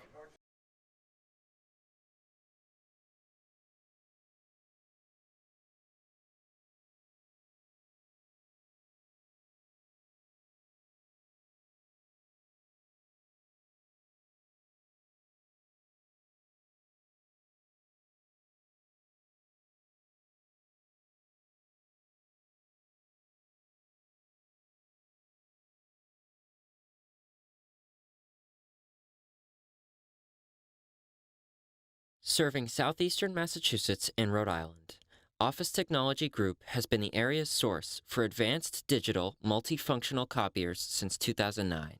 Call Office Technology Group at 508-858-5825.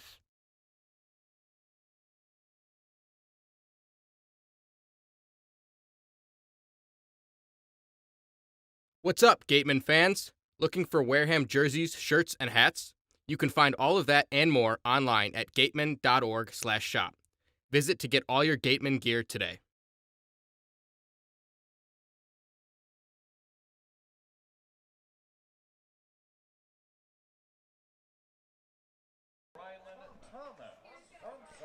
Welcome back to Spillane Field as we enter the top half of the 7th inning here. Matt Svanson still on the field for the Gatemen. As a quick hiccup around the field, everybody getting back in their place. Some guys return to the bullpen. And now we're all set.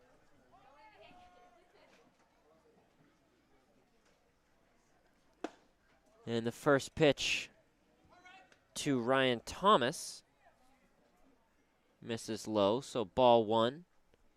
Gatemen leading 4-1 here in the top of the 7th. That pitch from Svanson is another fastball that misses in the dirt. And it's funny you mentioned guys returning to the bullpen. The guys in the Orleans bullpen in left field can all see the game because they're on top of a hill. Meanwhile, the Gatemen players all leaning and spilling out one side near the foul pole in right, trying to get a view of the game. I believe they call that being a good host. And now the count at 2-1. Well, because during practices, sometimes they can see through that fence, but with all the banners in right field, the only way you can see the game is by coming out by the foul pole. Right. They're awfully cozy down there on the right field line. Getting a good view, an unobstructed view there. So the count remains at 2-1 after that's fouled off by Thomas. And that's a fastball that's hit toward Jeffries and just not able to make the play. The ball hit softly enough, got by Svanson. Svanson not able to make a play on it. And Jeffries, again, had to charge in quite a bit, not able to make the throw over to Despina. So on early is going to be Thomas, and that's going to bring up Connor Cox. First hit of the game for the Firebirds. And it was a lucky one. I mean, just an infield single just past Svenson's glove to the left of the mound. Jeffries couldn't make the throw in time. Nothing you could do about that one. Yeah, the first pitch of this at bat, that's a breaking ball that misses high. Honestly, if you're Orleans, you've got to feel lucky you're only down 4-1 at this point. Gatemen have had some chances. Again, we've seen a bunch of home runs, but all solo so far. And that's lined into right field. So able to get to second is Thomas. And Connor Cox out of Long Beach State has a single, his first hit of the game. Orleans' second hit of the game. So they go 1-2 after going 6 innings of no hits. Here in the 7th inning, they already have 2 no outs. So here we go, a little bit of pressure, tying run to the plate. And the last guy you want up, Jace Young. He's been quiet so far today, 0 for 2. But we know about his power, 21 homers, 67 RBIs this past season at Texas Tech. There were some big shoes to fill when Brian Klein left. But Jace Young has been all that and more for Texas Tech. He sure has, as he's got runners now on first and second. No out, the first pitch coming. That's a fastball that misses low and away. Young, although he also hasn't reached so far this game, flied out deep to center in the 4th.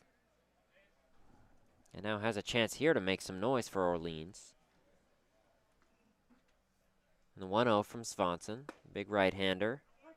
That's in there on the outside corner, so that's going to even the count at 1. It's a big strike. I would stay inside on Young here if you can. He likes those outside pitches there.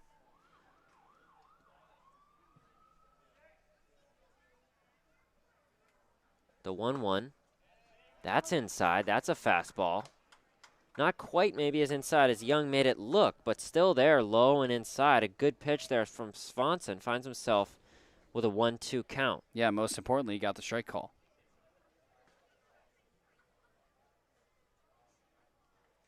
And the pitch, that swung on, just fouled back. Young barely able to get a piece of it. Bounced off the glove of Crooks. Yeah, Crooks almost had it.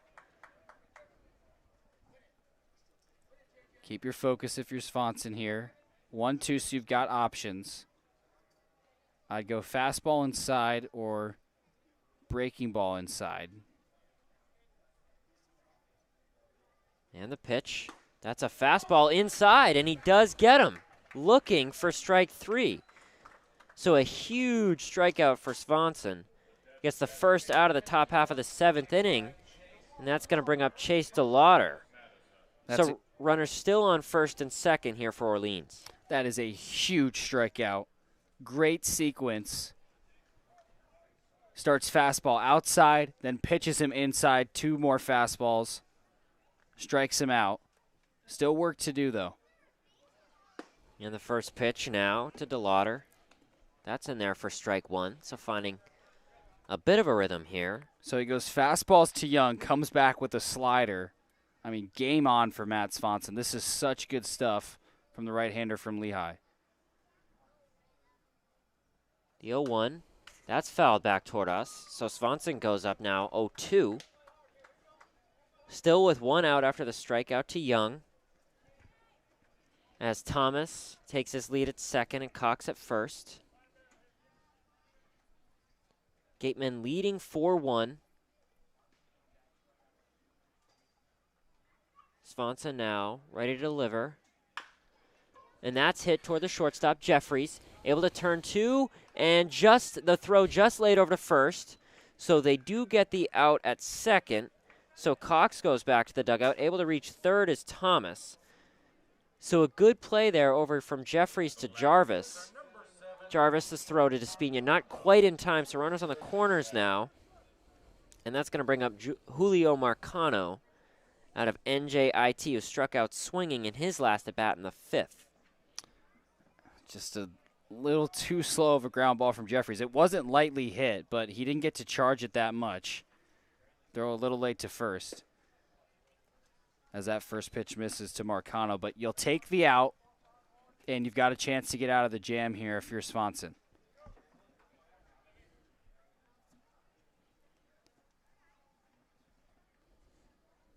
So Swanson with a 1-0 count. That's fouled down the right field line, so that's going to even us at 1. Despina making a play over there just in case it stayed fair, but that's snuck by the first base. So 2 outs still here. Runners still on the corners. As Thomas, the center fielder, he's on third. And after reaching on a fielder's choice, DeLauder's at first. Marcano trying to get his first hit of the game. As that's hit toward the shortstop, Jeffries able to make the play over to second easily to Jarvis. So that does end the inning for the Gatemen. Orleans threatens, but the Gatemen able to keep the score at 4-1, and it's stretch time here at Spillane. We'll be back in a few moments here on the Gatemen Baseball Network.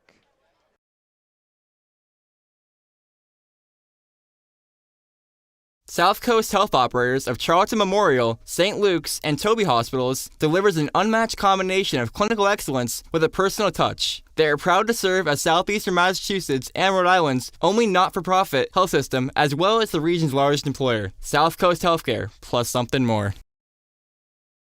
Catchers aren't the only ones protecting home. With Rogers Gray, you have more coastal homeowners insurance options and a true expertise in their people. Protect your home with Rogers Gray. Rogers Gray is a proud sponsor of the Cape Cod Baseball League. Learn more at rogersgray.com.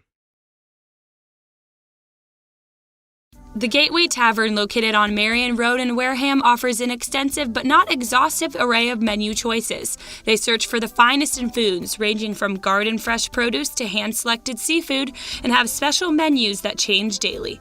The Gateway Tavern is proud to be the official helmet of the Wareham Gatemen.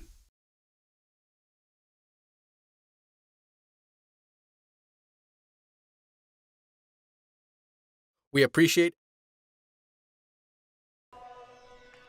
And welcome back to Spillane Field as we enter the bottom of the 7th here. Gatemen leading 4-1 over the Orleans Firebirds.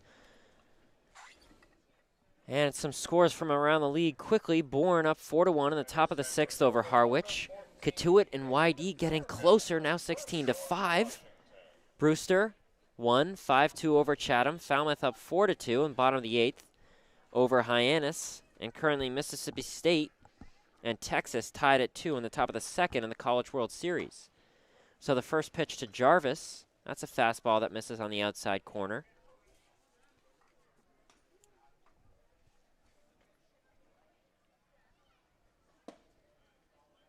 And that pitch is in there for strike 1. My apologies, Fergus, the batter for the Gatemen. And I believe that Katuitt YD score just went final a minute ago, or not too long ago at least. 16-5 the final. Katuitt rocks YD. 2 straight big losses for them. Lost to us 7-1 at home. And an 11-run loss to Katuitt. So the count at 2-1 to Fergus. He takes that one. That's a breaking ball that misses in the dirt outside. So 3-1. Fergus with the huge home run in the first inning to opposite field, flied out to right field again in the 3rd, and drew a walk in the 5th. He takes that, and he draws another one here in the 7th. So Fergus reaches for the 3rd time tonight, and that's going to bring up Owen Diodati. I would love to break down Fergus's season so far. He's 2 for 3 with a home run, and he's drawn 5 walks. That is so good. So Diodati, the left fielder. In 8 plate appearances, Fergus has reached 7 times. And the only out was a bomb to right field that was caught at the wall. That's pretty good out of your number 2 hitter. And so Diodati takes a fastball in the outside corner. Diodati, who again, after seeing Fergus in the first inning, homered in the next pitch after that as he lines one toward the second baseman, Jace Young. He's able to make the throw over to Moss at first. So able to advance to second is Fergus, and that's going to bring up Justin Williams, who reached on a single in the first inning and then struck out looking in the 3rd and flied out to center in his last at bat in the 5th. Honestly, Young was shaded so far over towards second that I thought that might get through on the right side, but he's got such good range out there, and he made that play look very smooth for a ball he had to go a long way to get. Yeah, good adjustment there from Young, really able to make that look pretty easy, but again, we can see here, shaded awfully far over towards second base. So the first pitch to Williams, that's a fastball, catches the outside corner, so 0-1 with Fergus looking on at second.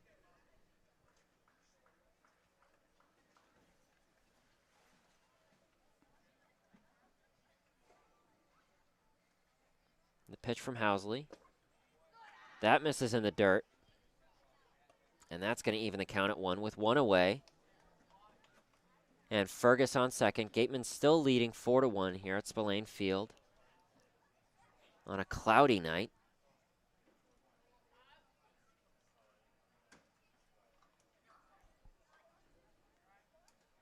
And the pitch from Housley after eyeing Fergus. That's a breaking ball. Catches the outside corner. That one looked outside. Williams thought so too. Tough break. Tell you what, though, what a great night for baseball. Initially, rain in the forecast. We got a lot of the rain out of the system last night and a little bit this morning, but really cleared up for game time. Certainly a nice window here tonight. Ooh, and that hits Williams somewhere. Just got the butt end of his bat.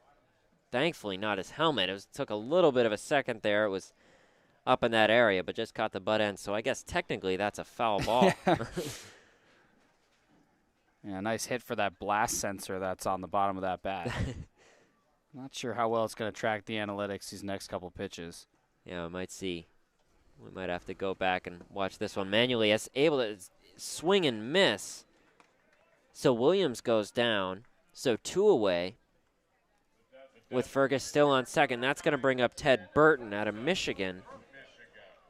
He also drew a walk in the first inning, and since then he struck out swinging in the 4th and then lined out on a little pop-up to short in his last at-bat. That was the last inning in the 6th. Yeah, he's been a little quiet to start this Cape League season. So the first pitch to Burton, that's a fastball, misses high, up at shoulder level. So the infield and outfield playing at pretty much regular depth. And straight up. No shifts going on for Burton. If he could shoot one in the outfield, though, Fergus has the speed to score from second. So the 1-0. And Burton takes. That's a breaking ball. That misses a little bit low. So the count at 2-0. And Burton's certainly a guy, like you mentioned, Jack. We just haven't seen a ton so far from him offensively, but we just know that we certainly are. He has so much power offensively. And that's hit high, foul. Backwards, that's towards Wareham Middle School. So the count at 2-1 as Fergus jumped at the sound of that with 2 outs here as he takes a walk back to second.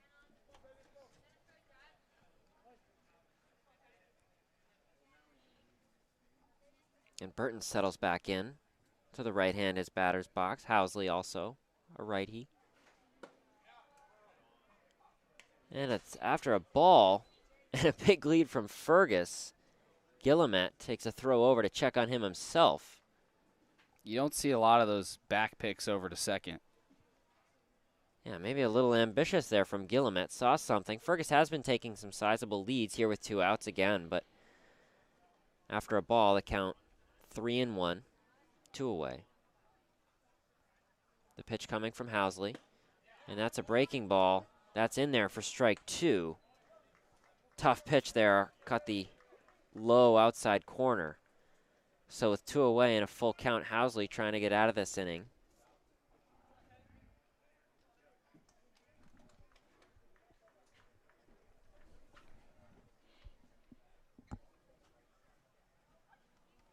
And the pitch.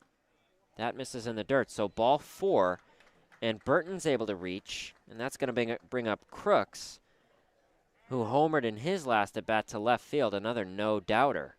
And it looks like we're going to have a visit here from the Orleans manager and the bullpen. And it looks like we're going to have a pitching change, so we'll be back in a few moments here on the Gatemen Baseball Network. Wareham Gatemen leading 4-1 here over the Orleans Firebirds. We'll see you in a few minutes. Wherever you call home, from Boston to the South Shore to the South Coast to the Cape and Islands, Rogers Gray has you covered for all of your coastal homeowners insurance needs. Rogers Gray is a proud sponsor of the Cape Cod Baseball League. Learn more at rogersgray.com. That double play is brought to you by TM Ryder Insurance Agency. Package your home and auto insurance for the perfect double play. Village Signs of Mattapoisett. They do it all, from logo design, trucks and buildings, to boats. Village Signs has proudly served Southern New England for over 35 years. Visit them at villagesigns.inc.com for all your signage needs.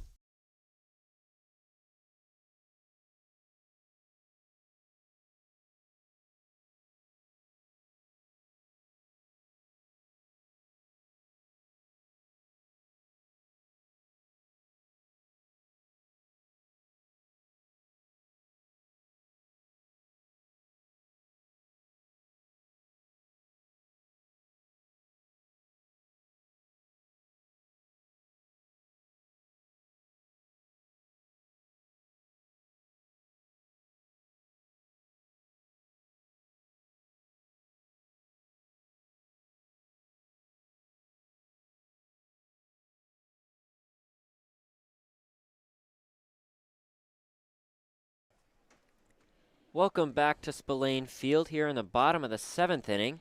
Gatemen leading 4-1 over the Orleans Firebirds. We have a pitching change for Orleans after going 1 1/3. Connor Housley back to the dugout. Zach Morris in for the Firebirds. Yeah, Morris has a good 3-pitch mix. He's going to go fastball, changeup, curveball, and the curveball is a big sweeping curve. But he's not going to throw the ball super hard, not going to blow it by you at 96, 97 miles per hour, but a solid pitcher out of University of Arkansas Fayetteville.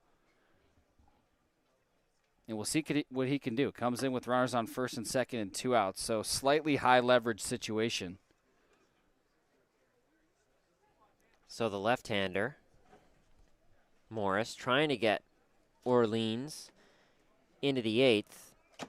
Down only 3 runs. Jimmy Crooks with 2 men on.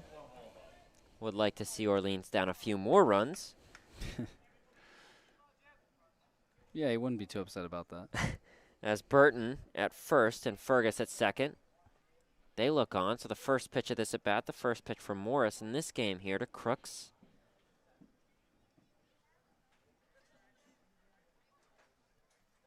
And the pitch, that's in there for strike one. That's a fastball. Well, that looked really hard. I didn't see him throw any fastballs near that speed in his warm-up. Maybe trying to be deceptive, but that easily into the low to mid-90s. Don't have a range gun. So the 0-1, and that's fouled down the left field bleachers here. So 0-2, Morris quickly up on Crooks. So this is tough now because obviously he had a hitter's count his last time up where he could take a big swing. Has to shorten up 0-2. But put it in play. See if you can make something happen.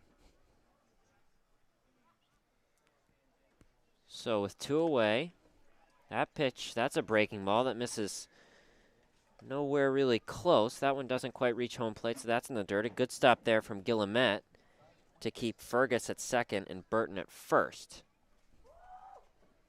So the count now at 1-2.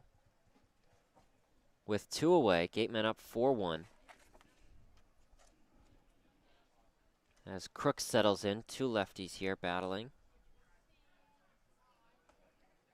And the pitch, that's hit to the third baseman and able to throw over to second base, Blackwell to Young.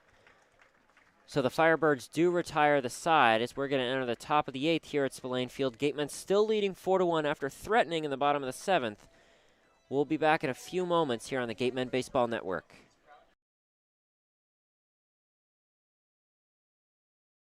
Wherever you call home, from Boston to the South Shore to the South Coast to the Cape and Islands, Rogers Gray has you covered for all of your coastal homeowners insurance needs. Rogers Gray is a proud sponsor of the Cape Cod Baseball League. Learn more at rogersgray.com. That double play is brought to you by TM Ryder Insurance Agency. Package your home and auto insurance for the perfect double play.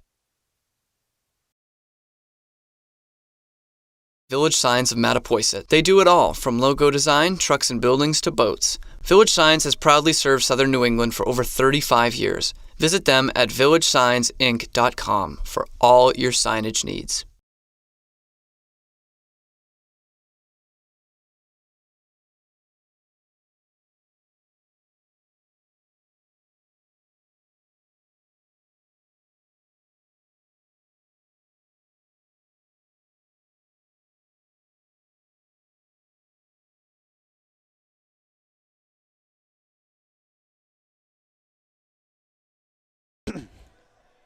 Welcome back to Spillane Field as the Gatemen here are up 4-1 over the Orleans Firebirds. As between innings, we heard a score update. Red Sox winning over the Yankees. Got a good cheer from the Gatemen crowd. Yeah, everybody's a Red Sox fan up here, including you. That's right. I'm that lonely Braves fan from Georgia. Music to my ears. As the first pitch, Swanson still in the game for the Gatemen. That's a fastball that is in there on the outside corner. So 0-1 here to Jack Moss. Again, the Arizona State transfer to Texas A&M. And he struck out looking in his last at-bat. And that's lined into left field. Backing up is Diodati. He's able to make the catch. So 1 away quickly here for Swanson. And that's going to bring up Benjamin Blackwell, the third baseman, who struck out looking twice thus far. Swanson did a great job in the 7th. He ran into his first real trouble after retiring the first 6 batters. 2 straight base hits, but he gets a strikeout, then a fielder's choice, and then with runners on the corners, a 6-4 putout to retire the side. So the first pitch to Blackwell, that's a fastball that misses low and away. And in his first bit of trouble, he looked like he wasn't feeling the pressure at all. calm, cool, collected on the mound. Very smooth so far. And the 1-0. That's swung on and missed. Blackwell took a big cut. So the count even now at 1 with 1 out. Gatemen on top here in the top of the 8th.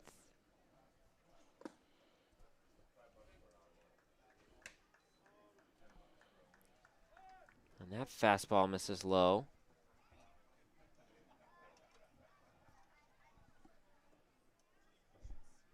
So the 2-1 coming. Another fastball that misses low, so 3-1 now for Blackwell. Blackwell now 0 for 5 in his Cape League season so far. Was 0 for 3 before those 2 strikeouts in this game. He's trying to change that. So the 3-1 from Swanson. That's in there, so that's going to bring us to a full count. A fastball catches the outside corner. So 1 out here, no men on for Orleans. Trying to rally. And the pitch from Swanson. That's lined right back to Swanson, but gets past him over to Jim Jarvis and able to make the throw over to Despina. So quickly, 2 away for the Gatemen. And that's going to bring up Garrett Gillimet. Yeah, it just got past Swanson's glove, but Jarvis waiting for it, and an easy put out, 4-3. Now you've got the 9-hitter up. This would be huge. All right, a good chance here for Swanson as Fergus shades over toward left field, and that's fouled. Toward the Gatemen dugout, Despina trying to make the play, and he's able to make the play. So a 1-2-3 inning here for Swanson. The good pitching continues for Wareham. And we'll be back as we enter the bottom of the 8th here in Wareham. Gatemen still leading 4-1 on the Gatemen Baseball Network.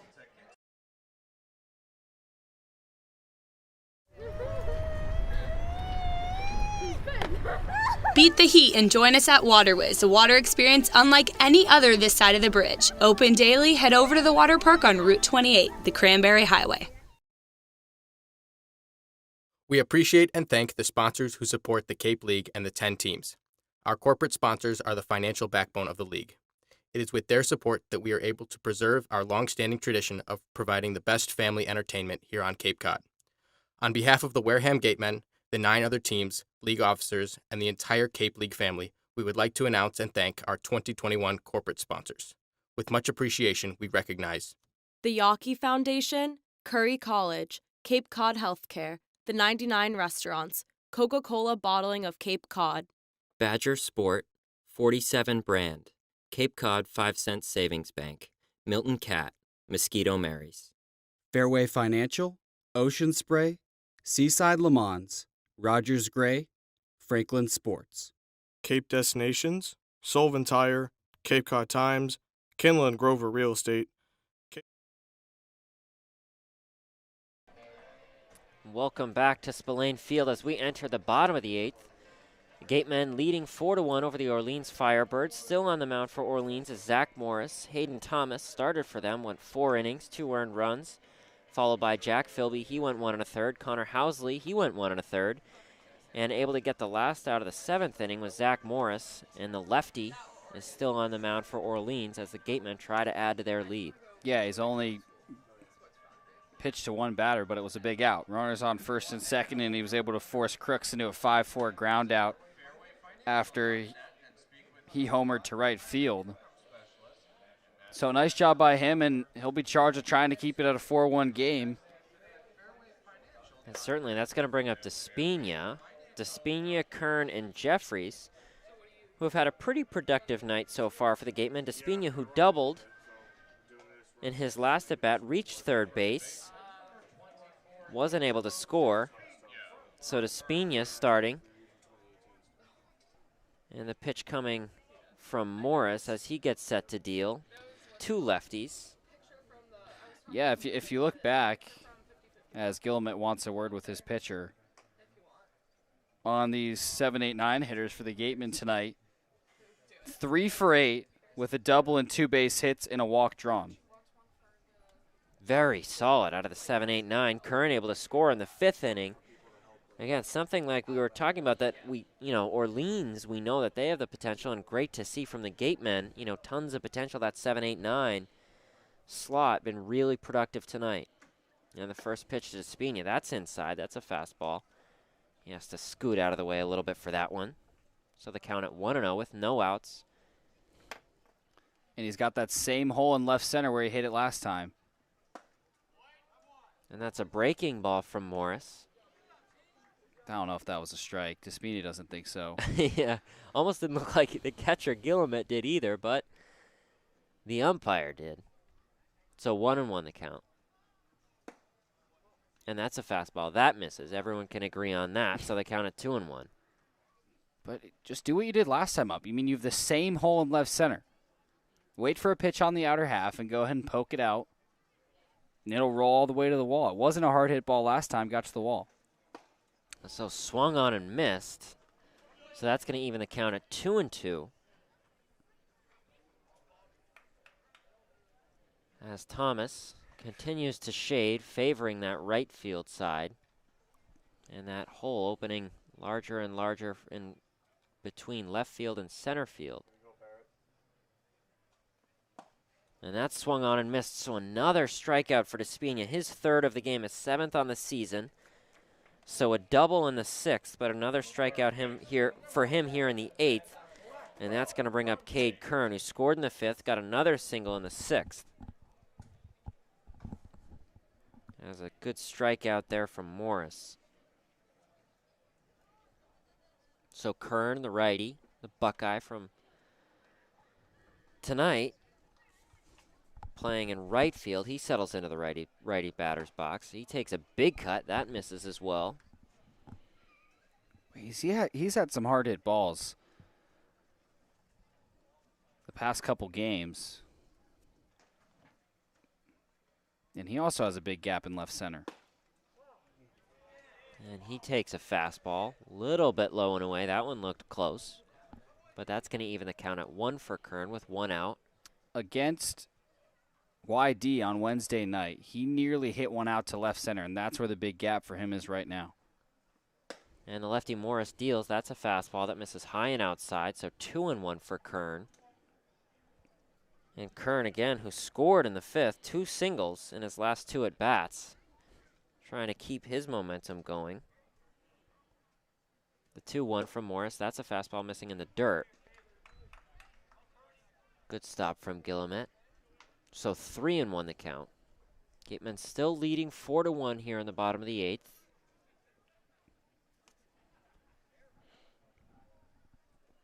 And Morris deals. And that's swung on. That's hit well to center field. Ryland Thomas backing up and makes a great catch over in center field. You just talked about, Jack, how he's had some well-hit balls. And that was another one hit to dead center field. A really good catch there from Ryland Thomas. Had to leap over his right shoulder to make that catch, but nonetheless, 2 away here for Jeffries. Hit it to dead center. It's 400 feet out there to dead center field at Spillane Field.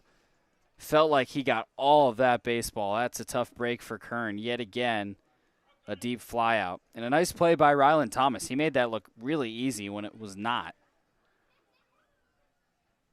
And the first pitch to Jeffries, that's a fastball that's in there. And even more impressive for Kern as we take a look at that American flag over in right field. Almost still now, so no wind help. Yeah, he could have used just a little bit of it, right? Just a few more feet was all he needed, but the 0-1 now to Jeffries. And that's in there for strike 2. So 0-2 now to Jeffries. No men on still, 2 outs. And Morris, the left-hander for Orleans,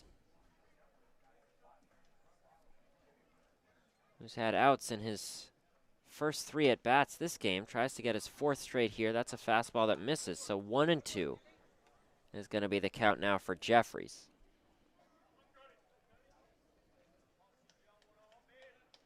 So the 2 lefties settle back in. Morris deals. That's a big curveball that misses just high. Big question will be for the Gatemen. Who's coming out in the 9th out of the pen to try and get this save for you if it stays at a 4-1 game? They threw Skeens Wednesday. And the 2-2, that's fouled back towards us. Right, not quite as much room as we saw on Wednesday. Skeen's able to get the job done. Great performance from Villers and Bramer. Yeah. And you would think you'd maybe go like Jeffrey Gilbert or Clayton, but they're trying to turn them into more starters, so I'm not sure if they're going to bring them out in a closing role. 2 Clemson arms. So that's in there. That's a called strike 3. Jeffries takes. He strikes out looking for his second at bat in a row. So we're going to enter the top of the 9th here as the Gatemen try to close this out, leading 4-1 over the Orleans Firebirds. And we'll be back in a few moments here on the Gatemen Baseball Network.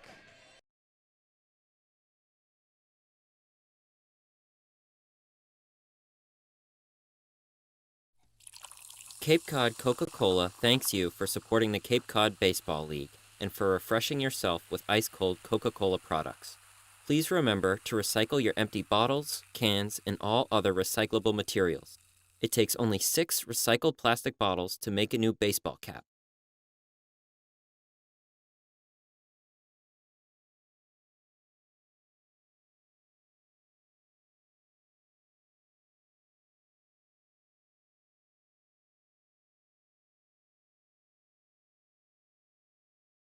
The 99 Restaurant and Pub is proud to be a sponsor of the Cape Cod Baseball League. Visit your local 99 and try their famous colossal lobster rolls. Piled high on grilled brioche and served hot buttered or with just the right amount of mayo and celery with fries and coleslaw. The 99, always the real deal. Badger Sport is a leading provider of superior quality team uniforms and performance athletic wear, including performance t-shirts, fleeces, shorts, and pants. From the fields to the stands and at every practice along the way, Founders Sport Group makes authentic, quality apparel accessible at the speed of the sport.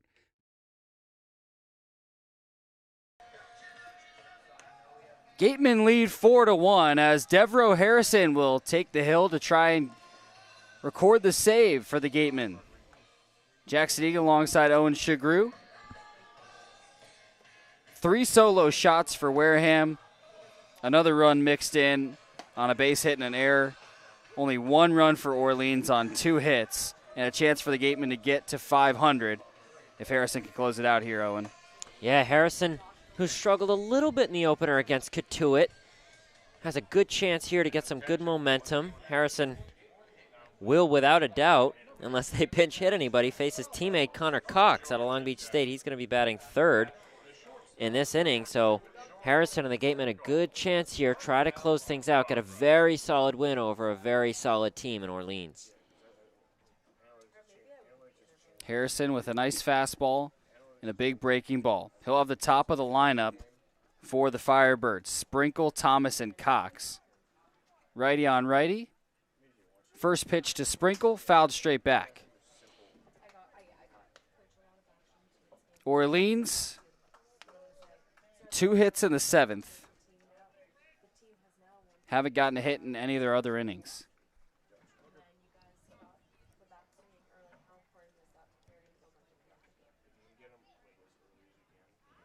Oh, 1, cut on and miss. 2 straight fastballs to start off Sprinkle. And some good heat so far from Harrison. 2 excellent fastballs. That one, first one, Sprinkle was able to get a bat on it. That one, not able to. So 0-2, Harrison up quickly. And here's the pitch. Swung on and missed. 3 straight fastballs. Gatemen are 2 outs away. And just really not too different of a pitch. It was just about the same one 3 times. And up in that outside part of the zone. And 3 solid swings from Sprinkle, but just some good velocity from Harrison. A good quick out.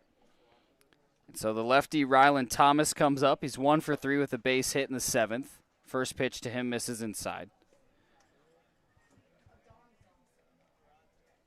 And Ryland Thomas in the 7th did a lot of what we talked about a little bit earlier, able to get on 3rd but not score. That pitch is fouled off of Thomas's foot. So he'll walk it out. It went off the top of his right foot. Ball and a strike.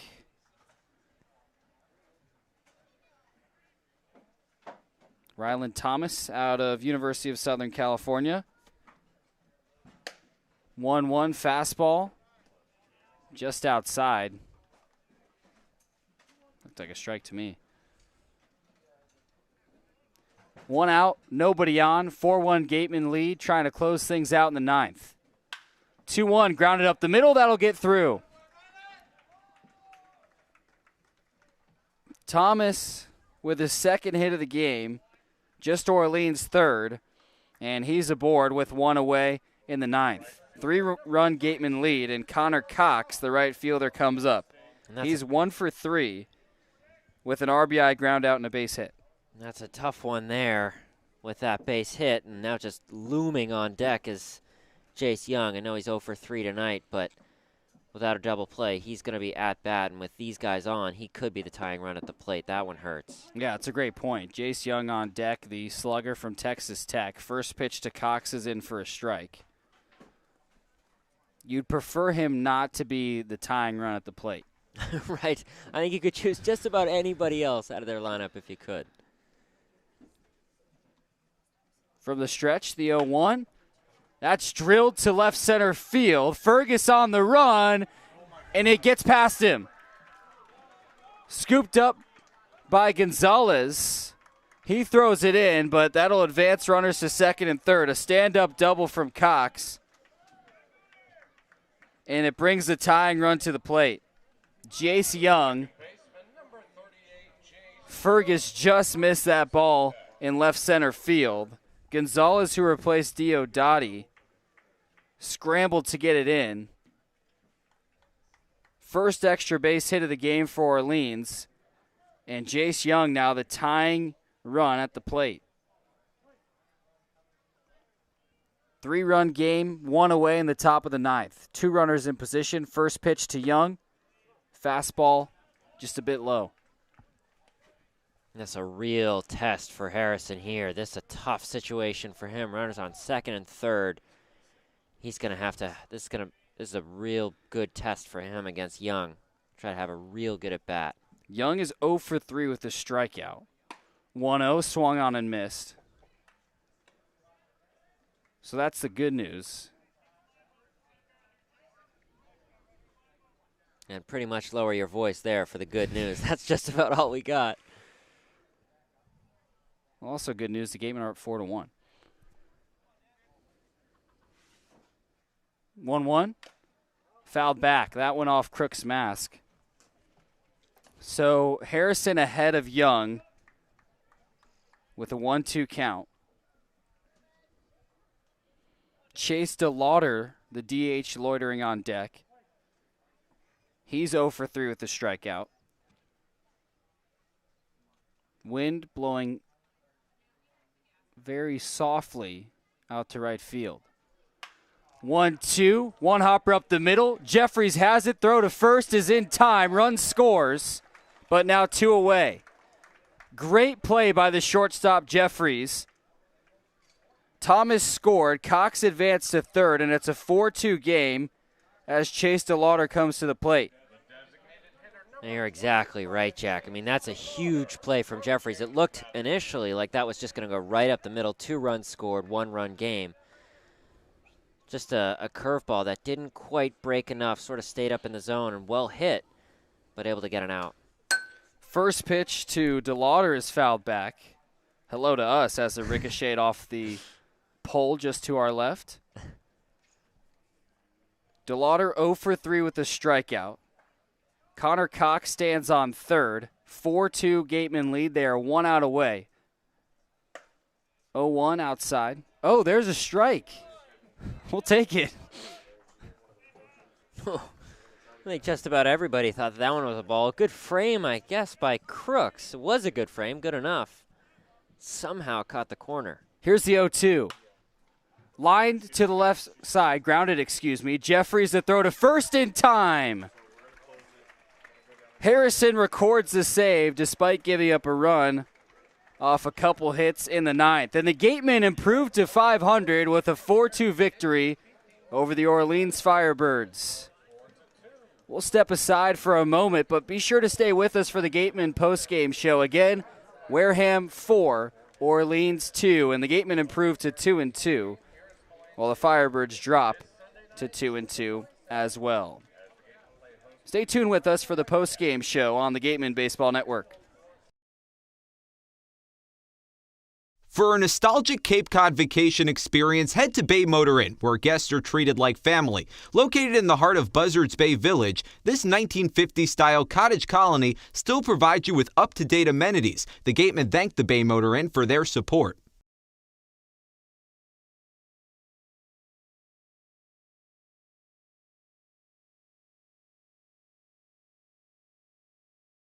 Baseball Factory's vision is to guide both players and parents through the college recruiting process into professionally trained players in order to find a school that is the right fit, both academically and athletically.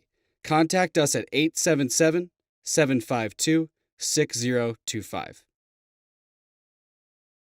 Come on over to BB's Bar and Grill for food, drinks, and fun. Located on Cranberry Highway, come in to sample the delicious eats or relax with a drink while enjoying live entertainment. BB's is one of our team meal partners. With professional coaches that provide personalized world-class baseball training, Baseball Factory helps every player take his game to the next level. Get a pro evaluation by calling 877-752-6025. One of the area's best restaurants is located right up the street, Brewfish Bar and Eatery. Brewfish offers 20 rotating craft beers on tap and creative pub food. Check out their off-the-menu brunch with a Bloody Mary bar and $5 mimosas on Sundays. Join us for outdoor dining and drinks under the tent or for live music. Located on Route 105 in Marion. Cape Cod Healthcare is committed to coordinating and delivering the highest quality healthcare services which enhance the health of all Cape Cod residents and visitors. You can expect this level of patient-centered care throughout our entire healthcare system. Imagine waking up to a seaside breeze, a fishing fleet leaving for work, and a crimson sun rising over seals relaxing on the sandbars. This is the experience of Chatham Bars Inn, Cape Cod's premier resort and spa. To learn more about Cape Cod's finest luxury hotel, resort, and spa, visit chathambarsinn.com. Cape Cod Healthcare offers a comprehensive array of medical services delivered by top-notch teams of healthcare providers. Their physicians provide the best evidence-based and proven medicine at their state-of-the-art facilities. If you need them, they'll be there. Cape Cod Coca-Cola thanks you for supporting the Cape Cod Baseball League. Cape Cod Coca-Cola has been proudly refreshing the community for over 30 years, and we're honored to support the Cape Cod Baseball League and many other wonderful organizations on the Cape.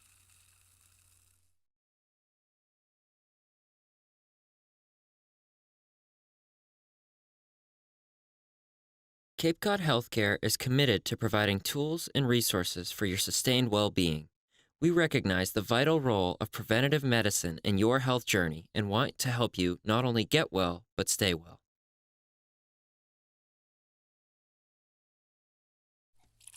Cape Cod Coca-Cola thanks you for supporting the Cape Cod Baseball League and for refreshing yourself with ice-cold Coca-Cola products. We offer over 400 different beverage choices on Cape Cod to quench every thirst, and more than 150 of those are low or no-calorie options. Earn a bachelor's or master's degree, complete a certificate, or take a single course through the Division of Continuing Education and Graduate Studies at Curry College. In-person and high-flex classes run days, evenings, and weekends in Milton and Plymouth. To learn more about the programs in business, accounting, criminal justice, education, nursing, and more, visit curry.edu. Clobbered high and deep to right center field, and this one is gone. A home run. That home run's brought to you by Eastern Propane and Oil, another scholarship for a deserving youth. Eastern Propane and Oil, we're in your neighborhood. We appreciate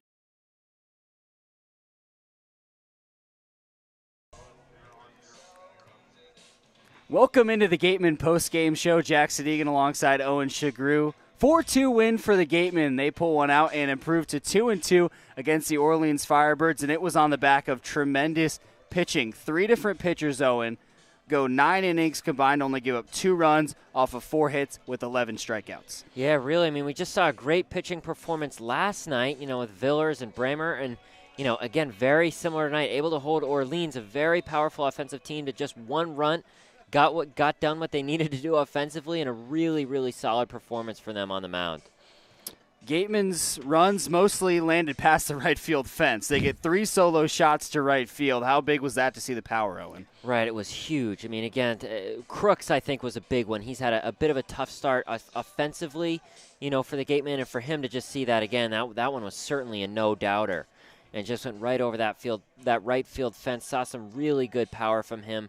Really good sign from Fergus as well. Diodati, we've seen that already, but from some other Gatemen, to see that's certainly a good sign. We saw some more power from some guys we just haven't seen it from so far this year.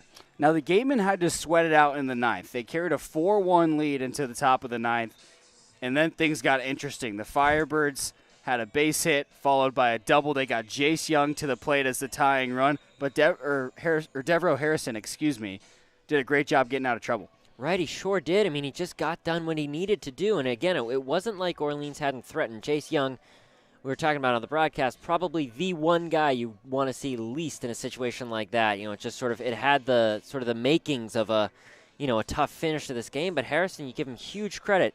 Jeffries made a great play over there to stop that base hit from going into center field, and just the Gatemen able to settle things down and gave up 1 run, but still Harrison with the save. Got Gatemen an excellent win, a huge performance there on the top of the 9th. So the scoring breakdown is as follows. Wareham, 4 runs off 9 hits and an Orleans error. The Firebirds, 2 runs off 4 hits and no Gatemen errors. But the Gatemen jumped right out in front. Back-to-back solo shots on back-to-back pitches for Cade Fergus and Owen Diodati. Right. I mean, right in the bottom of the first, too. I mean, it was just a dream start for the Gatemen. Got a fantastic start offensively.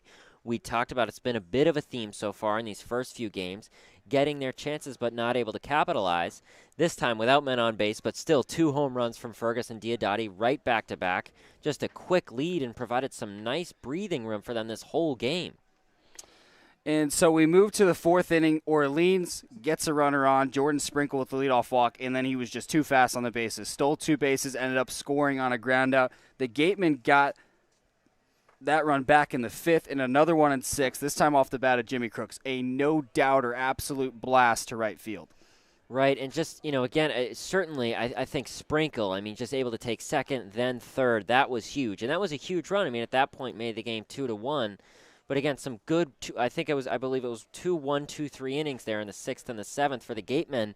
At a time like that, when you really, you don't want the other team to tie the game, take the lead, and the pitching, just as we've seen in these past few games, was just what it needed to be. Very clutch there, and Swanson had a great performance and just able to do exactly what the Gatemen needed and keep their lead. Added a few extra runs for some breathing room, some insurance, and again a good performance there from Harrison in the 9th as well.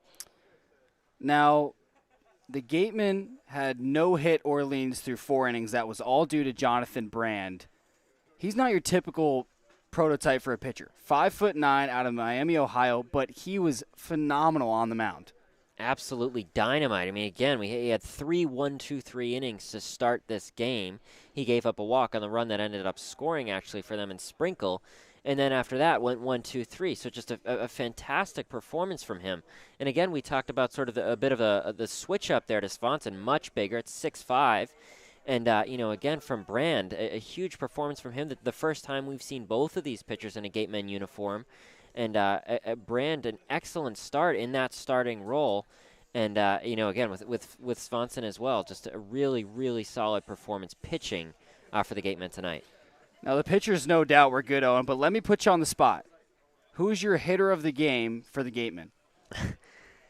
Well, that's a good question. I think Diodati, so far this season, he's been an obvious choice. And I think for me, I got to say, though, I think Fergus here, I think that first home run, seeing that from someone like him was really nice. We've seen him so far this season. And you actually mentioned, I think he hasn't had a ton of at-bats, but he's reached on, all of them. Yeah, 7 out of 8. He's 7 drawn 5 walks. Right, and the home run there for him in that 2 spot and just got things started. And I think that really sort of, just set the table offensively for the Gatemen. And, again, Diodati with a great home run. Crooks, it was great to see him, too, get that home run after he was, 0 for a few to start this game. But, I was really happy to see that from Fergus going opposite field. He was the only righty who homered tonight.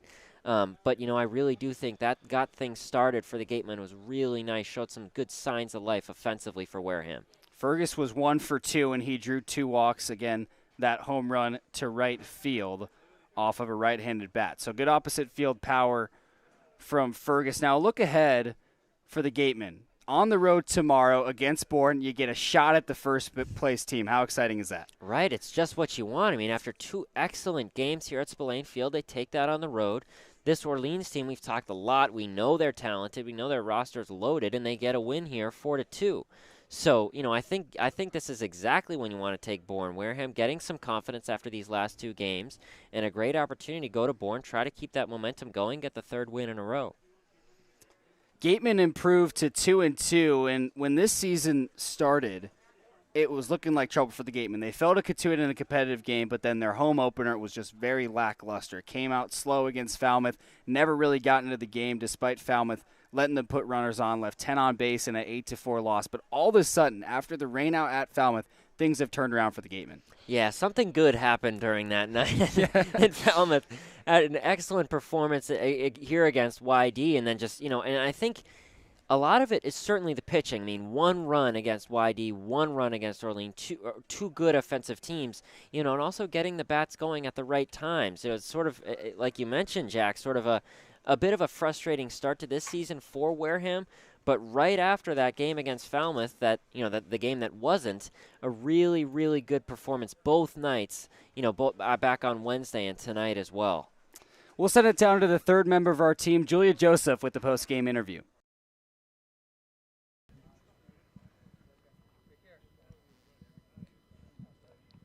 I'm here with Coach Rodricks. Coach, you guys started the season with 2 straight losses. You now have 2 wins in a row. What's changed throughout the last week? Guys have put together some good at-bats. We've been hitting the ball really hard, and we've been really patient at the bat. So it's just credit to the hitters, and the pitchers have been throwing strikes, and defense is just picking it up. So. And tonight there was a lot of action in the game. Tell me, which players stuck out to you the most? It's probably going to be Cade Fergus, Jimmy Crooks, and Cade with 3 home runs today. So, those 3 guys definitely stood out, and, it was just a good all-around team win. We put together a lot of good at-bats and continue to hit the ball hard, which is what we want to do. So, you guys got the bats started very early in tonight's game. How important is this to carry out the momentum throughout the game? Yeah, I think it's big. I think when you score first, it's like kind of proving that you win a lot of games that way, and I think it's probably a credit to how we prepare. We use a lot of, advanced things, and we want to make sure the guys are ready for the game. So it's a credit to the coaching staff and Jerry and Don and Ron, and just making sure everybody's ready to go right from the jump. So, thank you, Coach. Back to you guys in the booth. Thank you so much for that, Julia. Again, Wareham Gatemen improved to 2-2 with a 4-2 win over the Orleans Firebirds. Thank you so much for joining us on this Friday night on WCTV and our YouTube stream for Owen Sughrue. I'm Jack Sadighian. Everyone have a great Friday night.